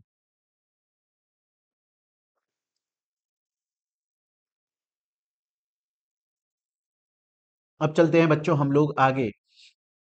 अब हम चलेंगे अपनी नेक्स्ट डेफिनेशन के ऊपर। स्टूडेंट बोलता है सर आपने जब फैक्ट्री की डेफिनेशन मेरे को समझाई तो आपने बोला कि प्रीमाइस या प्रिसेंट्स के अंदर मैन्युफैक्चरिंग हो रही है। प्रीमाइस क्या होता है बताया आपने, प्रिसेंट्स क्या होता है आपने बताया, मैन्युफैक्चरिंग क्या होता है आपने बताया। आपने बोला मैन्युफैक्चरिंग कर कौन रहा है, मैन्युफैक्चरिंग वर्कर कर रहा है। सर वर्कर कौन होता है, एक बार वर्कर को समझ लेते हैं। वर्कर की डेफिनेशन को हम सेक्शन 2I में देखेंगे। अरे मेरी बात यहां तक समझ में, वर्कर की जो सॉरी 2L में देखेंगे, सेक्शन 2 सब क्लॉज L ना, 2L में देखेंगे वर्कर की डेफिनेशन। बड़े ध्यान से देखिएगा, बहुत ध्यान से देखिएगा। वर्कर कौन होता है, कोई भी पर्सन जो डायरेक्टली खुद अपॉइंट हुआ है या उसको किसी ने अपॉइंट करवाया है। डायरेक्टली अपॉइंट हुआ है, इनडायरेक्टली अपॉइंट हुआ है। डायरेक्टली का मतलब खुद चला गया, आज मैं चला जाता हूं कहीं पर किसी फैक्ट्री के अंदर और मैं बोलता हूं साहब मुझे काम दे दो, मुझे अपनी फैक्ट्री में वर्कर बना लो, और वो फैक्ट्री मुझे रख भी लेती है तो मैं वर्कर बन गया। या फिर मान के चलो कोई कॉन्ट्रैक्टर, कोई ठेकेदार है, मैं उस ठेकेदार के यहाँ पे काम करता हूँ और उसके थ्रू मैं अब एम्प्लॉयमेंट में लग गया, फैक्ट्री में काम कर रहा हूँ, तो भी मैं वर्कर बोला जाऊंगा। तो वर्कर का मतलब है कि कोई पर्सन या तो डायरेक्टली या फिर किसी एजेंसी या कॉन्ट्रैक्टर के थ्रू अगर फैक्ट्री में काम कर रहा है, चाहे प्रिंसिपल एम्प्लॉयर को पता है कि नहीं पता। देखो फैक्ट्री बहुत बड़ी होती है बच्चों, फैक्ट्री के अंदर क्या है, कुछ मैनेजर लेवल का आदमी होता है, उसके अंडर में कुछ काम कर रहे होते हैं, उनमें से कोई एक सुपीरियर होता है, मतलब टीम लीडर होता है, उसके अंडर में काम कर रहे होते हैं। एक मेन प्रिंसिपल एम्प्लॉयर होता है, मेन। और वो प्रिंसिपल एम्प्लॉयर बड़ा आदमी है यार, उसने कुछ लोगों को रखा हुआ है कि यार तुम लोग जो है ना, वो वर्कर आए तो उसे की काबिलियत देख के उसको अपॉइंट कर लेना। जरूरी नहीं है कि प्रिंसिपल एम्प्लॉयर को पता हो कि ये बंदा मेरी कंपनी में वर्कर है, पता है तो भी वो वर्कर माना जाएगा, नहीं पता है तो भी वर्कर माना जाएगा। तो वर्कर कौन है कि कोई भी पर्सन जो फैक्ट्री के अंदर काम कर रहा है। कौन सा काम कर रहा है, मैन्युफैक्चरिंग का काम कर रहा है। क्या सर डायरेक्टली मैन्युफैक्चरिंग में जरूरी है मैन्युफैक्चरिंग कर रहा है, नहीं। अगर वो डायरेक्टली मैन्युफैक्चरिंग नहीं कर रहा है तो ऐसा कोई काम कर रहा है फैक्ट्री के अंदर जो at the end manufacturing activity के सपोर्ट में है, उससे जुड़ा हुआ काम है। जैसे मैंने बोला ना कि आज मानकर चलो मशीन है, इस मशीन से प्रोडक्ट मैन्युफैक्चर होता है। अगर आज ए नाम का बंदा इस मशीन को चला रहा है तो वो तो मैन्युफैक्चरिंग कर रहा है, मशीन को चला के प्रोडक्ट बना रहा है। लेकिन एक बी नाम का बंदा डायरेक्टली मशीन को नहीं चला रहा है, बल्कि उस मशीन में तेल डालता है, उस मशीन में ग्रीस डालता है, उस मशीन की सफाई करता है, उस मशीन के तार लगाता है और वहां से इलेक्ट्रिसिटी देता है, तब मशीन चलती है। डायरेक्टली मैन्युफैक्चरिंग नहीं कर रहा है, लेकिन वो सब एक्टिविटीज कर रहा है जिससे मैन्युफैक्चरिंग को हेल्प मिल रही है, वो भी वर्कर माना जाएगा। तो कोई भी पर्सन जो चाहे से डायरेक्टली अपॉइंट हुआ है, चाहे से किसी कॉन्ट्रैक्टर के थ्रू अपॉइंट हुआ है, वो अपॉइंट हुआ है, इस बात का उस फैक्ट्री के प्रिंसिपल एम्प्लॉयर को पता है नहीं पता है, इस बात से कोई फर्क नहीं पड़ता है। बस उस पर्सन को वर्कर मान लिया जाएगा जो फैक्ट्री में मैन्युफैक्चरिंग प्रोसेस के लिए काम कर रहा है, चाहे डायरेक्टली मैन्युफैक्चरिंग प्रोसेस का काम कर रहा है, चाहे से ऐसी कोई एक्टिविटी कर रहा है जो एट द एंड मैन्युफैक्चरिंग में हेल्प कर रही है। सर अगर ये एक फैक्ट्री है, इसमें कोई पर्सन है और सर उसको अपॉइंट किया और वो उस फैक्ट्री के अंदर मैन्युफैक्चरिंग प्रोसेस कर रहा है, लेकिन उसको कोई रेम्यूनरेशन नहीं दी जा रही है, तब भी वर्कर बोला जाएगा। वर्कर की डेफिनेशन सीधा सीधा बोलती है कोई भी पर्सन जो डायरेक्टली इनडायरेक्टली प्रिंसिपल एम्प्लॉयर की नॉलेज में है नहीं है, रेम्यूनरेशन ले रहा है नहीं ले रहा है, जरूरी है कि पर्सन फैक्ट्री के अंदर मैन्युफैक्चरिंग से रिलेटेड एक्टिविटी कर रहा है, काम कर रहा है, उसे वर्कर बोला जाता है। देखो जैसे सपोज करो ये हैं हमारे बुल्ला भाई, मैं तीन अलग अलग सिचुएशन लेता हूं, आपको बताना है वर्कर है कि नहीं है। पहली सिचुएशन केस नंबर 1, बुल्ला भाई फैक्ट्री में अपॉइंट हुए डायरेक्टली, खुद खुद ही गए, फैक्ट्री में चले गए, जाकर बोले मेरा नाम है बुल्ला, मैं रखता हूं खुल्ला, मुझे बना लो अपना वर्कर। कोई उनको कॉन्ट्रैक्टर, कोई ठेकेदार नहीं लेकर गया, खुद ही चले गए। बोले मैं फिक्स रेम्यूनरेशन के लिए आपकी फैक्ट्री में काम करूंगा। लेकिन काम क्या करते हैं? डायरेक्टर की जो गाड़ी है, फैक्ट्री के डायरेक्टर की, फैक्ट्री के मेन ओनर की जो गाड़ी है, उसे साफ करते हैं। अरे भैया, कार साफ करने से मैन्युफैक्चरिंग प्रोसेस में कहाँ इन्वॉल्व हुए आप? कार साफ कर रहे हो, कार थोड़ी ना मैन्युफैक्चरिंग। कार तो उस बंदे को घर से लाती है ऑफिस, ऑफिस से घर छोड़ देती है। क्या ये वर्कर बोले जाएंगे? नहीं। क्यों? क्योंकि हमने बोला था वर्कर के लिए कंडीशन क्या जरूरी है, कि वो मैन्युफैक्चरिंग प्रोसेस में इन्वॉल्व हो। ये बुल्ला भाई तो कार साफ करते हैं, इसका ये वर्कर नहीं है। दूसरा केस, इनको किसी ब्रोकर ने, नौकरी डॉट कॉम के थ्रू ये एक फैक्ट्री में अपॉइंट हुए। बोले फ्री में काम करूंगा, रेमुनरेशन नहीं लूंगा, सिर्फ मेरे को दोपहर का लंच दे देना, बाकी मेरे को कोई पैसा वैसा जरूरत नहीं है। लेकिन ये काम क्या कर रहे हैं? ये मशीनों की सफाई करते हैं। सर कौन सी मशीन? वो मशीन जो खराब पड़ी है, वो मशीन जो नॉन ऑपरेटिव मशीन है, वो मशीन जो मैन्युफैक्चरिंग प्रोसेस में काम नहीं आती। क्या इनको वर्कर बोला जाएगा? सर नहीं।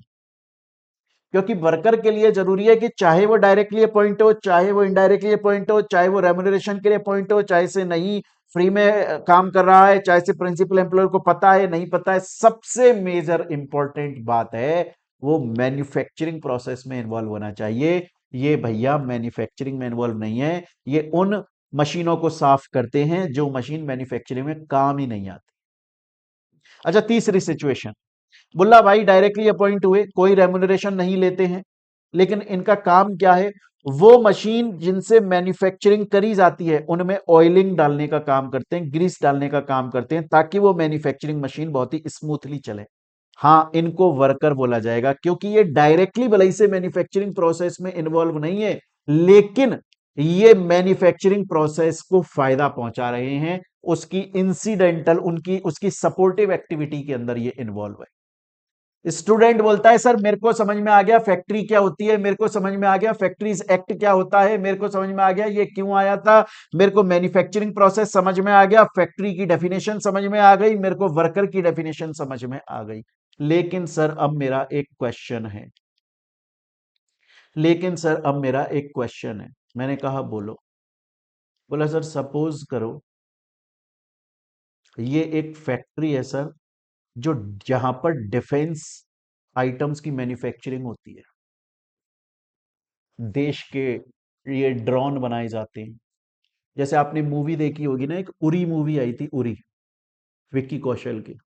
उसमें आपने देखा होगा परेश रावल जाते हैं एक इक्विपमेंट को ढूंढने के लिए, और उनको एक बाज बाज जैसा एक बंदा कुछ उड़ा रहा होता है, ड्रोन होता है वो, ड्रोन जो बाज की तरह होता है, ऐसा लगता है पक्षी उड़ रहा है। परेश रावल बोलता भी है मूवी में कि मेरे को एक ऐसा ड्रोन चाहिए जो दुश्मन की खिड़की पर आकर भी बैठ जाए ना, तो उसको पता ना लगे ये ड्रोन है। वहां पर एक बच्चा, एक आर्टिकल जो होता है, ट्रेनी जो होता है, वो उड़ा रहा होता है, और फिर वो उस इक्विपमेंट को, तो डिफेंस मैन्युफैक्चरिंग होती है। वहां पर देखो ऐसी मशीन्स बनाई जा रही हैं, ये तोप बनाई जा रही है, बॉम्ब बनाए जा रहे हैं। अब वहां पर ये बंदा आप देख रहे हो, ये वहां पर सिक्योरिटी के तौर पे खड़ा हुआ है, या वहां पर मानकर चलो ये मैन्युफैक्चरिंग कर रहा है, ये मैन्युफैक्चरिंग एक्टिविटी में क्या इसको भी वर्कर बोला जाएगा? अरे नहीं। आर्मी का अगर कोई बंदा है ना, आर्मी का अगर कोई बंदा, अगर कोई आर्म फोर्स का मेंबर है, और चाहे से वो डिफेंस फैक्ट्री के अंदर मैन्युफैक्चरिंग कर रहा है, सिक्योरिटी की सर्विस दे रहा है, उसे वर्कर नहीं बोलोगे, इज्जत दोगे उसे। आर्मी का है, देश की रक्षा कर रहा है, उसको वर्कर नहीं बोलते, उसको आर्मी ऑफिसर ही बोलते। आर्मी के अंदर चाहे से कोई बंदा सिक्योरिटी लेवल का काम करता है, चाहे से कोई बंदा लेबर लेवल का काम करता है, चाहे से कोई कर्नल है, और चाहे से कोई मेजर है, चाहे से कितनी भी बड़ी रैंक पर है, छोटी रैंक पर है, किसी को वर्कर नहीं बोला जाता, सबको आर्मी ऑफिसर बोला जाता है।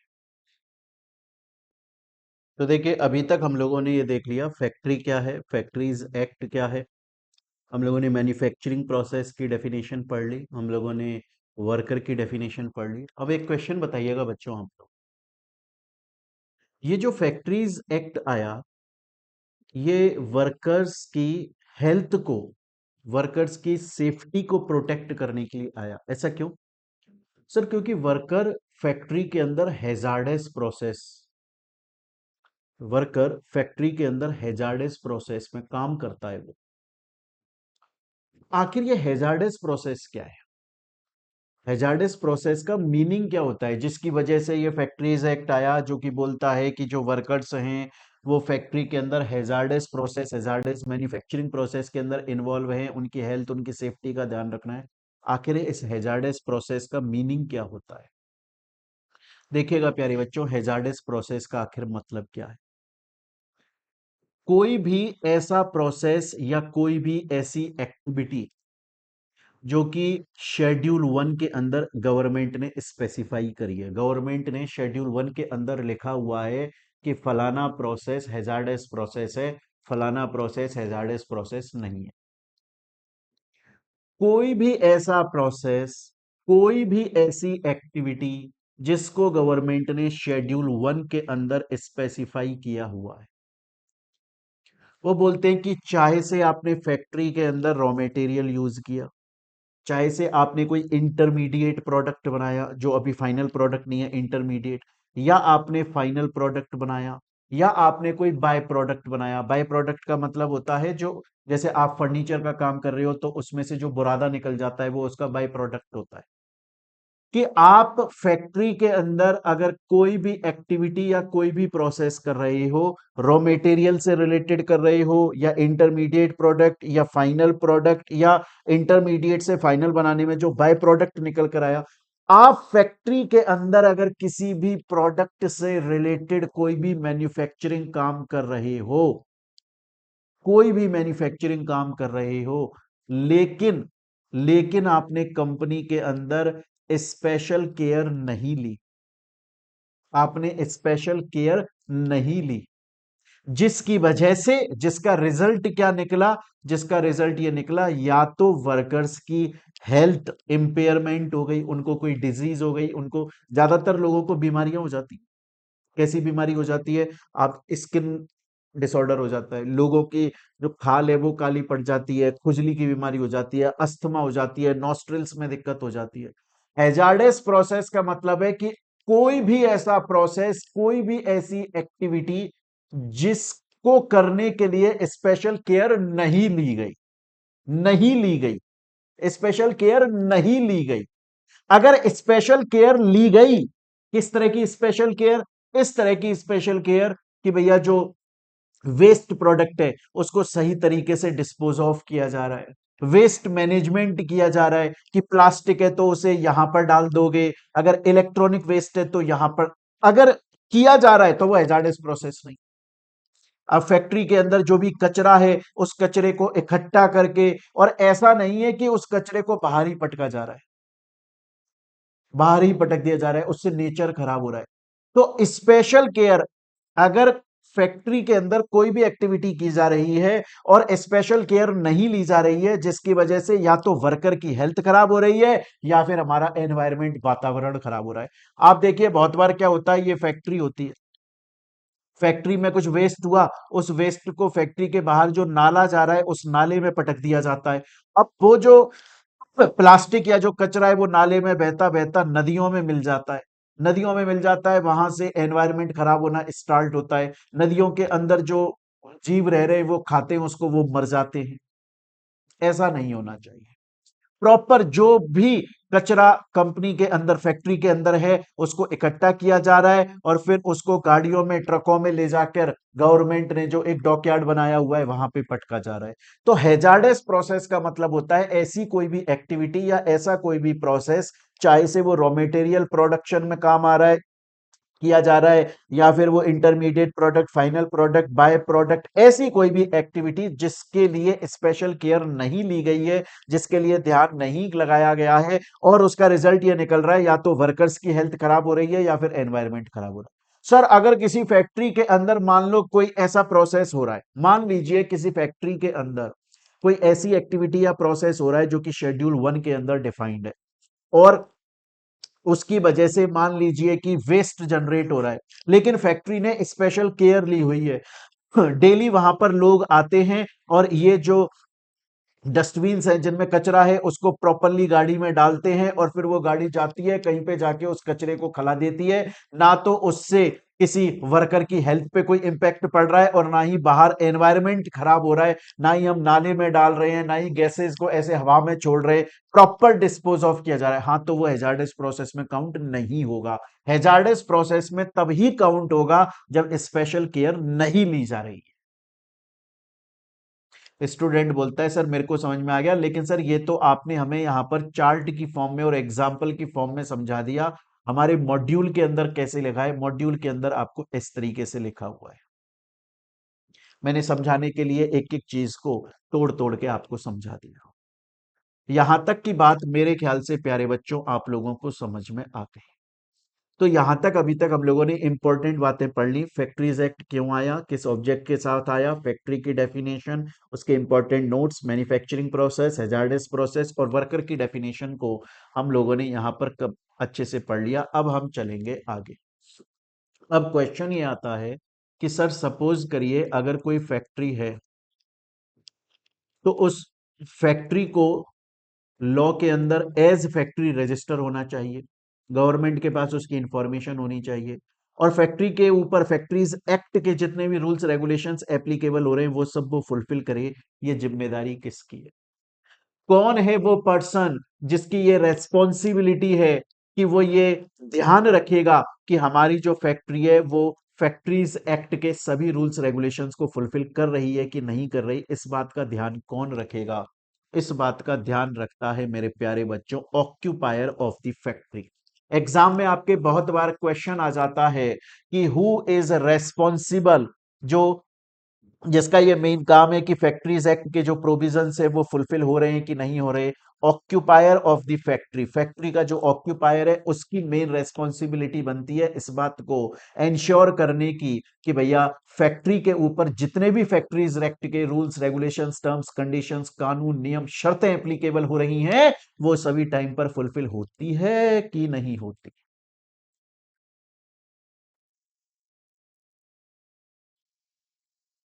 सर ये ऑक्यूपायर कौन होता है? एग्जाम में क्वेश्चन आता है सर। आपने ये तो बता दिया कि फैक्ट्री के ऊपर फैक्ट्रीज एक्ट के rules regulations terms conditions applicable हो रहे हैं कि नहीं हो रहे, इस बात को इंश्योर करने की, इस बात को चेक करने की, इस बात को कंप्लाई करने की जो रेस्पॉन्सिबिलिटी होती है वो ऑक्यूपायर ऑफ द फैक्ट्री की, ऑक्यूपायर की रेस्पॉन्सिबिलिटी होती है। पर सर ये ऑक्यूपायर कौन होता है? Who is occupier? मेरे बात को बड़े ध्यान से सुनिएगा प्यारे बच्चों। ऑक्यूपायर कौन होता है ये हम अलग अलग एसोसिएशंस के अंदर अलग अलग लोगों को ऑक्यूपायर माना जाता है। अलग अलग एसोसिएशन के अंदर अलग अलग लोगों को ऑक्यूपायर माना जाता है। कौन होता है बड़े ध्यान से देखेंगे प्यारे बच्चों, कौन होता है बड़े ध्यान से देखेंगे।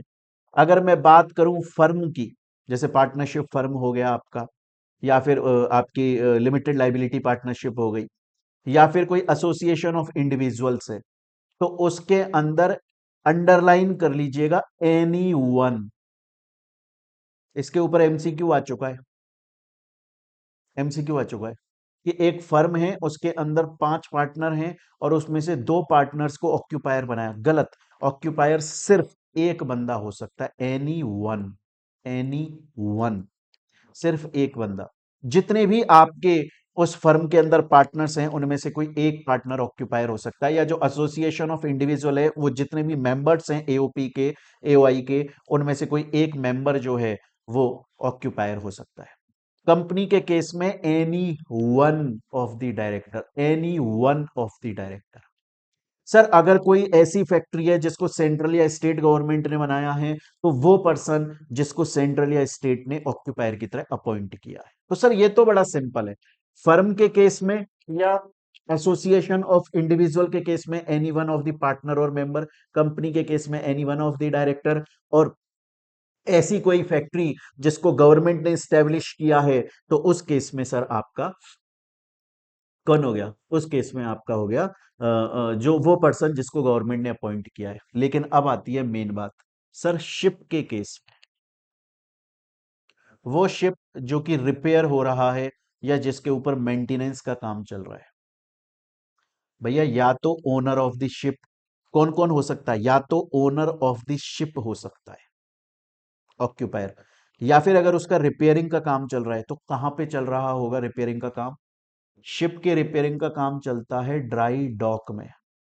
सर ये ड्राई डॉक क्या होता है? सपोज करो ये शिप है, तो ये शिप कहां पर है? पानी में है। अब क्या कोई बंदा पानी में जाके इसकी रिपेयरिंग करेगा? नहीं सर। तो इस शिप को क्या किया जाता है? शिप को एक जगह पर लाया जाता है, वहां पर पानी ही होता है, लेकिन वो एक तरह की मशीन होती है। फिर वो थोड़ा सा पानी से ऊपर उठ जाती है, उसके ऊपर शिप ऑलरेडी है, ये मशीन है, ये मशीन भी खुद पानी में है। शिप अभी तक यहां था, उसको इस मशीन के ऊपर लाए, और ये मशीन थोड़ी सी ऊपर गई तो पानी पूरा यहां से चला गया, इधर उधर चला गया।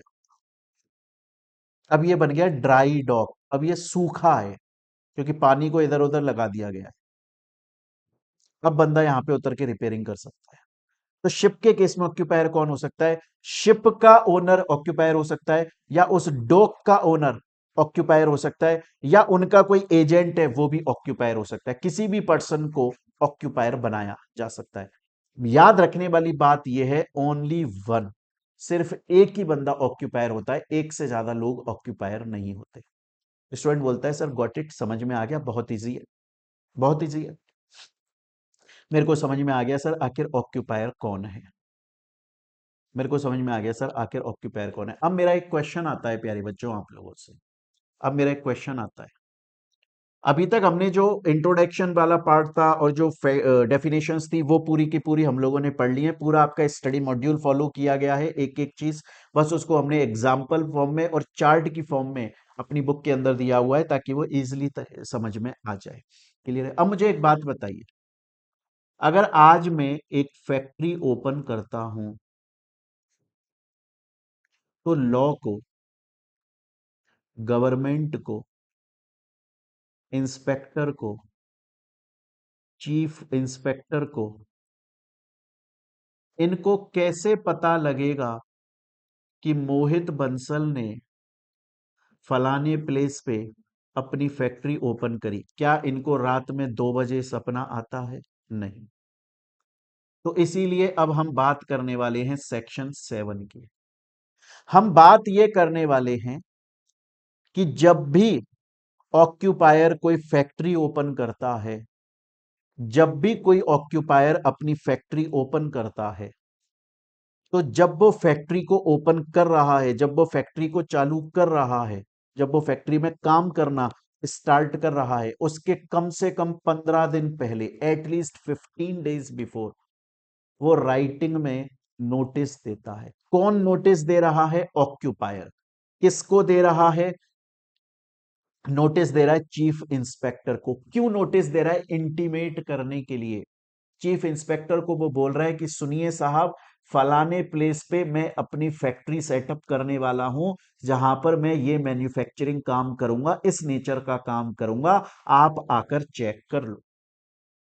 तो जब भी कोई ऑक्यूपायर अपनी कोई फैक्ट्री स्टार्ट करता है, माइंड माय वर्ड्स, स्टार्ट करता है, शुरू करता है, तो जब वो शुरू कर रहा है उसके कम से कम 15 डेज बिफोर, उसके कम से कम 15 दिन पहले, वो चीफ इंस्पेक्टर को राइटिंग में नोटिस देता है, जिसके अंदर वो बताता है कि मेरी फैक्ट्री का नाम क्या है, उसका एड्रेस क्या है, मैं किस तरह की मैन्युफैक्चरिंग करूंगा, कौन कौन से वर्कर्स।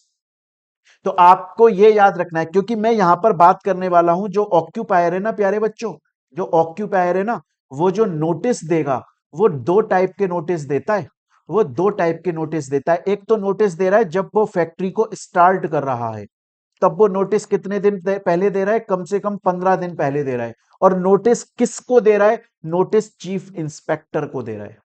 यहां पर मैंने बोला जब वो फैक्ट्री स्टार्ट कर रहा है, प्रीमाइस में मैन्युफैक्चरिंग शुरू कर रहा है, उसके कम से कम एटलीस्ट कम से कम 15 दिन पहले वो चीफ इंस्पेक्टर को राइटिंग में नोटिस दे रहा है। लेकिन बहुत बार ऐसा भी होता है कि आपकी ऑलरेडी फैक्ट्री कहीं पर चल रही है, अब आप फैक्ट्री के अंदर अपना एड्रेस चेंज कर रहे हो, अब फैक्ट्री के अंदर कुछ चेंज हो रहा है, या फिर मानकर चलो कि कोई नया ऑक्यूपायर जो है वो फैक्ट्री उसी जगह पर है। मान के चलो अभी तक ए नाम का ऑक्यूपायर था, अब कोई नया ऑक्यूपायर आ रहा है, तो जैसे ही नया ऑक्यूपायर आता है वो 7 दिन के अंदर अंदर, यहां पे 15 डेज बिफोर था, यहां पर विद इन 7 डेज है। दोनों में फर्क है। एग्जाम्पल से समझाता हूं मैं, एग्जाम्पल से समझाता हूं। जैसे एग्जाम्पल के तौर पे सपोज कीजिए ये है पप्पू पेजर। पप्पू पेजर जो है जयपुर के अंदर राजा पार्क एक जगह है, वहां पर उसकी एक बिल्डिंग है, वहां पर उसको वो उस बिल्डिंग को एज फैक्ट्री यूज करने वाला है। किस दिन से? 21 जुलाई 2025, 21 जुलाई 2025। तो 21 जुलाई 2025 के कम से कम 15 दिन पहले, एटलीस्ट 15 डेज बिफोर, उसे नोटिस देना पड़ेगा चीफ इंस्पेक्टर को। एटलीस्ट 15 डेज बिफोर, 21 जुलाई के कम से कम 15 दिन पहले उसने नोटिस दिया। 15 जुलाई को क्या सही नोटिस दिया? नहीं सर, क्योंकि उसने सिर्फ 6 दिन पहले नोटिस दिया। कम से कम 15 दिन पहले नोटिस देना चाहिए। यहां पर जो बात हो रही है वो बिफोर हो रही है, एटलीस्ट 15 डेज बिफोर। मैं बात कर रहा हूं ऑक्यूपायर नोटिस देता है कब? जब पुराना ऑक्यूपायर चला गया है और नया ऑक्यूपायर आया है, तो जिस दिन वो नया ऑक्यूपायर आया उसके 7 दिन के अंदर। तो सपोज करो वो ऑक्यूपायर 21 जुलाई को आया, तो यहां से 7 दिन 28 जुलाई तक उसको नोटिस देना है। यहां पहले नहीं है, यहां विद इन है, आफ्टर है, आफ्टर है। क्लियर ये चीज यहां तक? किसको नोटिस देगा? नोटिस देगा इंस्पेक्टर को। चीफ इंस्पेक्टर के पास उसकी कॉपी जाएगी। दोनों में डिफरेंस है, मैंने आपको बोला ना। क्या डिफरेंस है? जब स्टार्ट हो रहा है तब 15 दिन पहले नोटिस जा रहा है, नोटिस चीफ इंस्पेक्टर को जा रहा है। लेकिन अगर ऑक्यूपायर चेंज हो रहा है तो फिर विद इन 7 डेज जा रहा है, नोटिस इंस्पेक्टर को जा रहा है। इंस्पेक्टर, क्योंकि ये छोटा मोटा काम है, इंस्पेक्टर देख लेगा। इंस्पेक्टर को नोटिस जा रहा है, चीफ इंस्पेक्टर को उसकी सिर्फ एक कॉपी जा रही है। स्टूडेंट बोलता है सर मेरे को यहां तक की बात बिंदास और मजे से समझ में आ गई, मेरे को यहां तक 1% की कोई भी दिक्कत नहीं है, यहां तक क्लियर है। इसके बाद में नेक्स्ट आता है सेक्शन 7A। ये हम पढ़ चुके हैं, आप पढ़ो मत पढ़ो। ये बोल रहा है ऑक्यूपायर जो है उसकी रेस्पॉन्सिबिलिटी होती है कि फैक्ट्रीज एक्ट के जितने भी प्रोविजंस है उन सबको फुलफिल करना। हाँ वो हमें पता है। अब एक क्वेश्चन आता है, जब भी मैं ये सेक्शन 7 पढ़ाता हूं ना, जब भी मैं बच्चों को सेक्शन 7 पढ़ाता हूं और सेक्शन 7 के अंदर जब भी मैं बच्चों से ये बोलता हूं, जब भी मैं स्टूडेंट से सेक्शन 7 के अंदर ये बोलता हूं कि भैया ऑक्यूपायर जो है वो नोटिस देगा और नोटिस वो इंस्पेक्टर को, चीफ इंस्पेक्टर को देगा, बच्चा बोलता है सर मेरे को ये समझ में आ गया। अगर वो फैक्ट्री शुरू कर रहा है तो कम से कम 15 दिन पहले, अगर ऑक्यूपायर चेंज हो रहा है तो 7 दिन के अंदर, मुझे ये समझ में आ गया। सर मेरा क्वेश्चन सिर्फ इतना सा है, सर मेरा क्वेश्चन सिर्फ आपसे इतना सा है कि इंस्पेक्टर कौन है और उसे अपॉइंट कौन करता है। अब हम इंस्पेक्टर की बात करेंगे। इंस्पेक्टर के अपॉइंटमेंट सेक्शन 8 में है और इंस्पेक्टर की पावर सेक्शन 9 में है, और दोनों बड़े ही इजी हैं, बड़े ही मजेदार हैं, बहुत इजी हैं ये दोनों। देखिएगा प्यारे बच्चों, सबसे पहला क्वेश्चन, सर इंस्पेक्टर को अपॉइंट कौन करता है? यार एक बात बताओ, फैक्ट्रीज एक्ट के रूल्स कौन डिसाइड कर रहा था? फैक्ट्री के लिए लाइसेंस कौन दे रहा था? Sir state government. तो फिर यार पूरी पावर स्टेट गवर्नमेंट के पास नहीं होगी? इंस्पेक्टर को भी कौन अपॉइंट करेगा? Sir state government. उसके रूल्स रेगुलेशंस कौन डिसाइड करेगा? Sir state government. उसकी पावर, उसके फंक्शंस कौन डिसाइड करेगा? उसकी लाइबिलिटी कौन डिसाइड करेगा? Sir state government. तो सेक्शन 8 के अंदर इंस्पेक्टर को अपॉइंट किया जाता है, स्टेट गवर्नमेंट अपॉइंट करती है। मुद्दा ये नहीं है, इंपॉर्टेंट ये नहीं है, इंपॉर्टेंट है इंस्पेक्टर के पास पावर क्या क्या होती है। अच्छा मुझे एक चीज बताइएगा, मुझे एक चीज बताइएगा, आप इंस्पेक्टर हो, आप इंस्पेक्टर हो और आप फैक्ट्रीज एक्ट के केस में, आप वो इंस्पेक्टर नहीं हो, वो सिंघम और चुलबुल पांडे नहीं हो, सूर्यवंशी नहीं हो, सिम्बा नहीं हो, आप फैक्ट्रीज एक्ट के लिए इंस्पेक्टर हो। आप सपोज करो आप रोड पे जा रहे हो, मैं तो रास्ते से जा रहा था, बेलपुरी का रहा था, उसने यहां पर एक बिल्डिंग देखी और उसने आवाजें सुनी कि यहां पर आवाजें चल रही हैं, बड़ी धम धम धम धम धम धम धम धम आवाजें आ रही हैं। क्या उसको शक हुआ? उसको शक हुआ कि शायद ये फैक्ट्री है। उसको शक हुआ कि यहाँ पर with the aid of power, electricity, मशीनों की मदद से 10 या उससे ज्यादा लोग, या विदाउट एड ऑफ पावर 20 या उससे ज्यादा लोग मैन्युफैक्चरिंग का काम कर रहे हैं, और इन्होंने इसको रजिस्टर कराया है कि नहीं कराया। क्या वो रोड पे जब जा रहा है और उसे ऐसी कुछ डाउट होता है, क्या वो उस प्लेस में एंटर कर सकता है?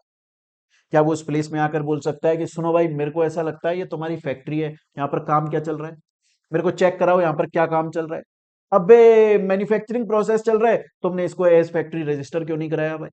तो इंस्पेक्टर के पास में पावर है, वो किसी भी प्लेस के अंदर एंटर हो सकता है जब उसे ये रीजन हो, कारण हो उसके पास में कि मेरे को ऐसा लगता है ये प्लेस जो है वो मैन्युफैक्चरिंग प्रोसेस में काम आ रही है, मतलब ये फैक्ट्री है और शायद फैक्ट्रीज एक्ट के अंदर इसको रजिस्टर नहीं कराया गया, उसे डाउट होता है, वो उस प्लेस पे घुस जाएगा, उस प्लेस के अंदर जाकर तहकीकात चेक करेगा, वो वहां पर एग्जामिनेशन करेगा, उस प्रिमाइस की एग्जामिनेशन कर लेगा, वहां पर जो प्लांट, जो मशीनरीज लगी हुई हैं, या जो प्रोडक्ट्स मैन्युफैक्चर करे जा रहे हैं कि क्या ये प्रोडक्ट मैन्युफैक्चर किया गया, क्या ये प्रोडक्ट जो है वो इस मशीन से मैन्युफैक्चर किया, मतलब with the aid of power काम कर रहे हो, टोटल कितने वर्कर हो भाई, सामने आ जाओ मेरे। अच्छा तुम 9 ही हो क्या?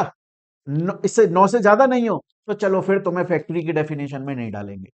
लेकिन वहां पर उसे पता चला, अरे जैसे एक बार क्या हुआ था, एक बार सपोज करो ये एक इंस्पेक्टर ऐसे रास्ते पे जा रहा था, भेलपुरी खा रहा था, फिर उसने एक बिल्डिंग देखी, उसे आवाजें आई।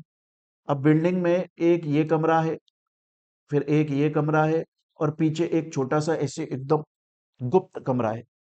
वो यहाँ से एंटर हुआ, उसने देखा यहाँ मैन्युफैक्चरिंग चल रही है, उसने बोला मैन्युफैक्चरिंग चल रही है, फैक्ट्री क्यों नहीं बनाया भाई तुमने, इसको रजिस्टर क्यों नहीं कराया? बोले साहब जरूरत नहीं पड़ी, हम लॉ में फुल फॉलो नहीं हो रहे, फॉलो नहीं हो रहे हम लॉ में। बोला अच्छा क्या मैन्युफैक्चर कर रहे हो? उसने एग्जामिनेशन करा, प्रोडक्ट्स दिखाओ क्या बना रहे हो, मशीन्स दिखाओ किससे बना रहे हो, with the aid of power काम कर रहे हो, टोटल कितने लोग हो? वो आगे सामने बोले सर 5 हैं हम तो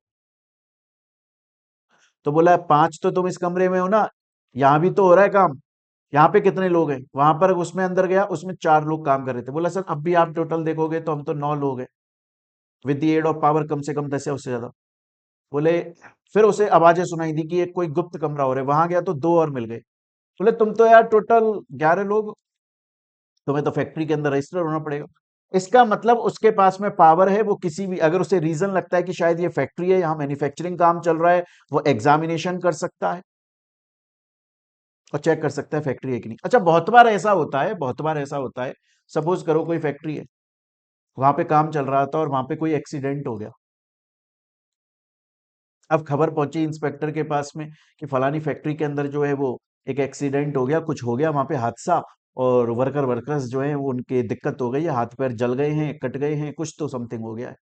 तो वो वहां पर जाएगा एक्सीडेंट को चेक करने के लिए, और फिर वहां पर क्वेश्चन करेगा कैसे हुआ, क्या आप लोगों ने प्रॉपर सूट पहना हुआ था, किट पहनी हुई थी, क्या आप लोगों को सेफ्टी इक्विपमेंट्स दिए गए कि नहीं दिए गए, क्या आप हैजार्डस प्रोसेस का काम कर रहे थे, क्या आप जिस कमरे के अंदर काम कर रहे थे वहाँ प्रॉपर वेंटिलेशन था, क्या वहाँ का टेम्परेचर सही था, क्या वहाँ पर 2 गेट थे आने के लिए जाने के लिए, क्या वहाँ पर प्रॉपर सांस वांस ऑक्सीजन आ रही थी, जो मशीनें थी कहीं ऐसा तो नहीं है मशीनें पुरानी थी, ऐसा तो नहीं मशीनों में जंग लगी हुई थी, वो एक एक चीज को क्या नेसेसरी स्टेप्स लिए गए थे कि नहीं लिए गए। अगर उसे जरूरत लगेगी तो वो फैक्ट्री के किसी डॉक्यूमेंट को वहां पर बोल सकता है कि ये डॉक्यूमेंट्स मेरे को लाके दिखाओ, ये डॉक्यूमेंट्स मुझे लाके दिखाओ, अपना लाइसेंस मुझे लाके दिखाओ। भी हम आगे ये पढ़ेंगे कि जब किसी फैक्ट्री के अंदर कोई वर्कर काम करने के लिए पॉइंट होता है ना, ऐसा नहीं होता है कि आप आए और बोले मुझे वर्कर बना लो और आपको बना लिया, नहीं। अभी हम पढ़ेंगे कि एक सर्टिफाइड सर्जन नाम का बंदा होता है, जिसको स्टेट गवर्नमेंट अपॉइंट करती है। उसका काम होता है कि जब वर्कर फैक्ट्री में काम करना शुरू करेगा तो पहले उसकी हेल्थ को वो चेक करेगा कि ये काम करने लायक है कि नहीं है, कहीं ऐसा तो नहीं है इसको पहले से कोई बीमारी है और इसको हम फैक्ट्री के अंदर काम करने को बैठा दें, और ये पहले ही नींद लेता रहता है या मिर्गी के दौरे पड़ते हैं या सही से चल नहीं पाता, या फिर नींद आ जाती है या फिर दम नहीं है सामान उठाने की और उसकी वजह से इसको कुछ नुकसान हो गया, डिसेबिलिटी हो गई हेल्थ की, तो फिर लेने के देने पड़ जाएंगे, इसलिए हर किसी को वर्कर नहीं बनाया जाता। तो इंस्पेक्टर के पास में ये पावर है, इंस्पेक्टर जो है वो किसी भी प्लेस पर एंटर हो जाएगा, अगर उसे शक होता है वहां पर उन चीजों को एग्जामिन करेगा, अगर वो चाहेगा तो वहां पर डॉक्यूमेंट्स मंगवा सकता है, अगर उसे जरूरत लगेगी तो वो ये बोल देगा भैया इस डॉक्यूमेंट की मेरे को कॉपी दे दो, जो वर्कर है, क्या इस वर्कर को सर्टिफाइड सर्जन ने अप्रूव किया था तो सर्टिफाइड सर्जन ने सर्टिफिकेट दिया होगा, उसके मेरे को डॉक्यूमेंट की कॉपी दे दो, वो डॉक्यूमेंट चेक कर सकता है, डॉक्यूमेंट की कॉपी लेकर जा सकता है। किसी प्रोडक्ट का वो पोजेशन ले सकता है, ये प्रोडक्ट मेरे को दिखा दो, मैं इसका सैंपल चेक करूंगा। अगर एक्सीडेंट हो गया है तो वहां पर जाकर देखेगा एक्सीडेंट कैसे हुआ, किसकी गलती थी, नेचुरली हुआ या फिर फैक्ट्री ने तो पूरा सेफ्टी इक्विपमेंट्स दिए हुए हैं, अचानक से ऐसा हो गया या किस, सब चीजें चेक करेगा। फैक्ट्रीज एक्ट के रूल्स रेगुलेशंस को इंप्लीमेंट करने के लिए जो जो जरूरी पावर है वो सब की सब पावर इंस्पेक्टर के पास में होती है। स्टूडेंट बोलता है मेरे को समझ में आ गई कहानी। सर यहां तक की कहानी मेरे को बहुत ही अच्छे और बहुत ही प्यारे तरीके से पूरी तरीके से क्लियर हो गई। तो अभी तक हमने देख लिया फैक्ट्री क्या है, फैक्ट्रीज एक्ट क्या है, कहाँ एप्लीकेबल, पूरे इंडिया में एप्लीकेबल हुआ, इवन गवर्नमेंट के उस पर एप्लीकेबल होता है, manufacturing process, then hazardous process, worker, then उसके बाद में हमने सेक्शन 7 में देखा ऑक्यूपायर नोटिस देता है, देन उसके बाद सेक्शन 8 में हमने इंस्पेक्टर के बारे में बात कर ली। अब इसके बाद में नेक्स्ट आता है प्यारे बच्चों सर्टिफाइड सर्जन।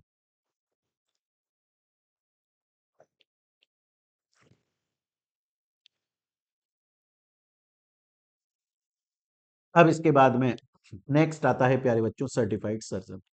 मैंने आपको बोला सर्टिफाइड सर्जन कौन है। देखो सर्टिफाइड सर्जन क्या है, एक मेडिकल प्रैक्टिशनर है एक्चुअली में। मेडिकल प्रैक्टिशनर मतलब डॉक्टर टाइप आदमी है, जिसको हेल्थ की, बीमारियों की, इन सब की नॉलेज है प्रॉपर। हाँ, क्या होता है स्टेट गवर्नमेंट ना qualified medicinal medical practitioner appoint करके रखती है, जिनको सर्टिफाइड सर्जन बोला जाता है। वो होते डॉक्टर वॉक्टर है, फैक्ट्रीज एक्ट में उनको सर्टिफाइड सर्जन बोला जाता है। कौन अपॉइंट करता है?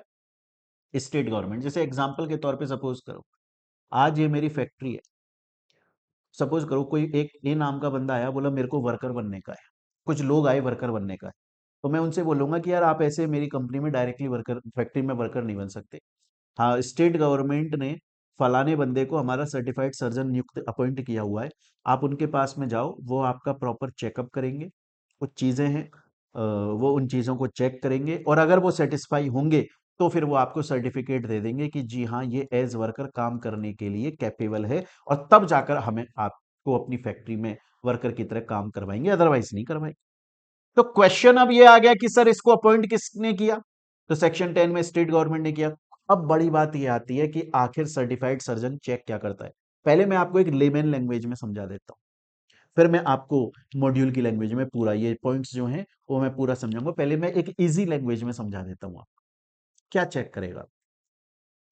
वो चेक करेगा कि उसकी हेल्थ कैसी है, वो चेक करेगा कि वो कंपनी में काम करने लायक सही तरीके से है कि नहीं, वो चेक करेगा कि ये कंपनी के अंदर जो हैजार्डस मैन्युफैक्चरिंग प्रोसेस है, क्या वहां पर सही से काम कर सकता है कि नहीं कर सकता, इसको ऑलरेडी कोई बीमारी तो नहीं है। चेक करते हैं उसको कि आओ बैठो खांसो, सांस लो, चल के दिखाओ, इस चीज को देखो, मेरी उंगलियों को फॉलो करो, वो हर चीज को चेक करेगा। देखो, एक तो वो एग्जामिनेशन करेगा यंग पर्सन्स का, जो जवान लोग आते हैं ना, उनका कि इनमें कितनी दम है, उसके हिसाब से डिसाइड किया जाएगा इनको किस प्रोसेस में डालें। इसको मैन्युफैक्चरिंग में डाल दें, या इसको लेबरगिरी में डाल दें, या इसको फलाना कचरा उठाने में डाल दें, या इसको मशीन चलाने के ऊपर लगा दें, किस चीज के ऊपर वो चेक करेगा, कितनी दम है, सही से दिखता है कि नहीं दिखता, कहीं इसको ऐसे किसी कमरे में काम करना न दे दिया, इसको अस्थमा की ऑलरेडी बीमारी है, अब अगर इसे सोफिस्टिकेटेड कमरे में काम करने के दे दिया गया, ये तो ऐसी सांस ले लेके ही मर जाएगा। उसके अलावा वो चेक करेगा, उसके अलावा वो चेक करेगा कि एक उन लोगों को चेक करे। एक तो उसने यंग पर्सन्स को चेक किया, फिर सर्टिफाइड सर्जन उन पर्सन्स को चेक करेगा जो डेंजरस ऑक्यूपेशंस में प्रोसेस में इन्वॉल्व है। डेंजरस ऑक्यूपेशन क्या होता है? डेंजरस ऑक्यूपेशन देखो ये होता है, देखिए, अब आपको लगता है यहां पे किसी बुजुर्ग आदमी को देखो, इस पे हैमर चल रहा है ना, ये आप यहां, एक मिनट, आप देखो देख पाओगे, ये जो हैमर चल रहा है देखो, इस बंदे ने यहां से ये लोहे की एक सरिया से इसको साधा हुआ है, और उस बंदे ने, इस बंदे ने इधर से इसको, कोई कर लेगा ऐसा? सर्टिफाइड सर्जन चेक करता है, सर्टिफाइड सर्जन जो होता है ना, सर्टिफाइड सर्जन चेक करता है कि ये बंदा डेंजरस ऑक्यूपेशन करने लायक है कि नहीं है। क्या ये सीधा चल पाता है, सीधा देख पाता है, कहीं ये लुढ़क तो नहीं पड़ेगा इधर उधर। तो जो सर्टिफाइड सर्जन है वो यंग पर्सन को चेक कर रहा है। सर्टिफाइड सर्जन उन लोगों को चेक कर रहा है जो कि डेंजरस हैजार्डस एक्टिविटी के अंदर इन्वॉल्व हैं, डेंजरस ऑक्यूपेशंस में इन्वॉल्व हैं। और उसके अलावा वो मेडिकल सुपरविजन कर रहा है। वो उसके अलावा फैक्ट्री में काम करने वाले लोगों की मेडिकल सुपरविजन कर रहा है। जैसे जैसे वो दे उसको अगर ऐसा लगता है कि यार ये बंदा इस तरह के मैन्युफैक्चरिंग प्रोसेस में इन्वॉल्व है, उस तरह के मैन्युफैक्चरिंग प्रोसेस में इन्वॉल्व है जहां से उसे बीमारी होने के खतरे हैं। जैसे आज मानकर चलो कि मैं ऐसी मशीन के अंदर काम करता हूं जहां से हैजार्डस गैस निकलती है। ऑब्वियसली बात है वो गैस कहीं ना कहीं तो मैं इनहेल करूंगा और मेरे शरीर को कहीं ना कहीं प्रॉब्लम हो जाएगी। अगर ऑलरेडी ऑलरेडी मैं बीमार हूं और मैं उस काम के लिए लगा दिया जाऊं तो मैं बहुत जल्दी मर जाऊंगा। तो उससे अच्छा तो ये होगा कि एकदम हेल्दी बंदा जो होगा उसे उस काम में लगाया जाए, ताकि कम से कम वो सरवाइव तो कर पाएगा ना लंबे टाइम तक के लिए। मेडिकल प्रैक्टिशनर ये चेक करता है, सर्टिफाइड सर्जन ये चेक करता है कि बंदे को हम ऐसे मैन्युफैक्चरिंग प्रोसेस में डाल रहे हैं जहां पे रीजन है कि उसको इलनेस हो सकती है, कारण है उसका कि उसको इलनेस हो सकती है, इलनेस उसको हो सकती है। तो वहां पर चेक किया जाना कि क्या इसको लगाया जाना चाहिए, कहीं ये ऑलरेडी बीमार तो नहीं है, कहीं इतना स्टेबल तो है ना कि हमें पता है जो मैन्युफैक्चरिंग प्रोसेस हो रहा है बहुत ज्यादा डेंजरस प्रोसेस है, उसमें कुछ ना कुछ बीमारी जरूर होगी, लेकिन उस बंदे को लगाओ जो कम से कम 10 15 20 साल तक चल जाए। उसके अलावा likelihood of injury to health of workers, मतलब ऐसे किसी काम में लगे हुए हैं जहां ऐसा लगता है कि इनकी हेल्थ को बीमारी हो ही सकती है। जैसे आपको, देखिए मैं यहां पर दिखाता हूं, देखिए जैसे मैं आपको इसे यहां पर दिखाता हूं। अब ये वर्कर फैक्ट्री के अंदर काम कर रहा है और ये केमिकल को, और ये जो आप यहां पर ये कंटेनर देख पा रहे हो इनके अंदर केमिकल है, ये एक से दूसरी जगह पे ट्रांसफर कर रहा है और इतना हैजार्डस केमिकल है कि अगर ये बेयर स्किन तुम्हारी ऐसी खाल पर पड़ गया ना तो ऑन द स्पॉट तेजाब की तरह जला के रख देगा। अब आप सोचिए, इसके अलावा आप देखिए ये पर्सन जो है ये कितना डेंजरस काम यहां पर कर रहा है। इसके अलावा आप देखिए, ये देखिए ये यहां पर हवा में लटके हुए हैं, यहां पर माइनिंग हो रही है और ये इस चीज को चेक कर रहे हैं। अब आप सोचिए अगर ऐसे किसी पर्सन को काम दे दिया जाए जो कि आंखों से उसे सही से दिखाई नहीं देता है, हेल्थ सही नहीं है, तो एक्सीडेंट होगा ही होगा। तो सर्टिफाइड जो सर्जन है उसका बेसिकली काम क्या है? सर्टिफाइड सर्जन का काम है कि वो फैक्ट्री के अंदर जो काम करने वाले वर्कर्स हैं उनको सर्टिफिकेट इशू करता है, उनका मेडिकल चेकअप करता है और देखता है कि क्या वो लोग फिट हैं एज वर्कर काम करने के लिए।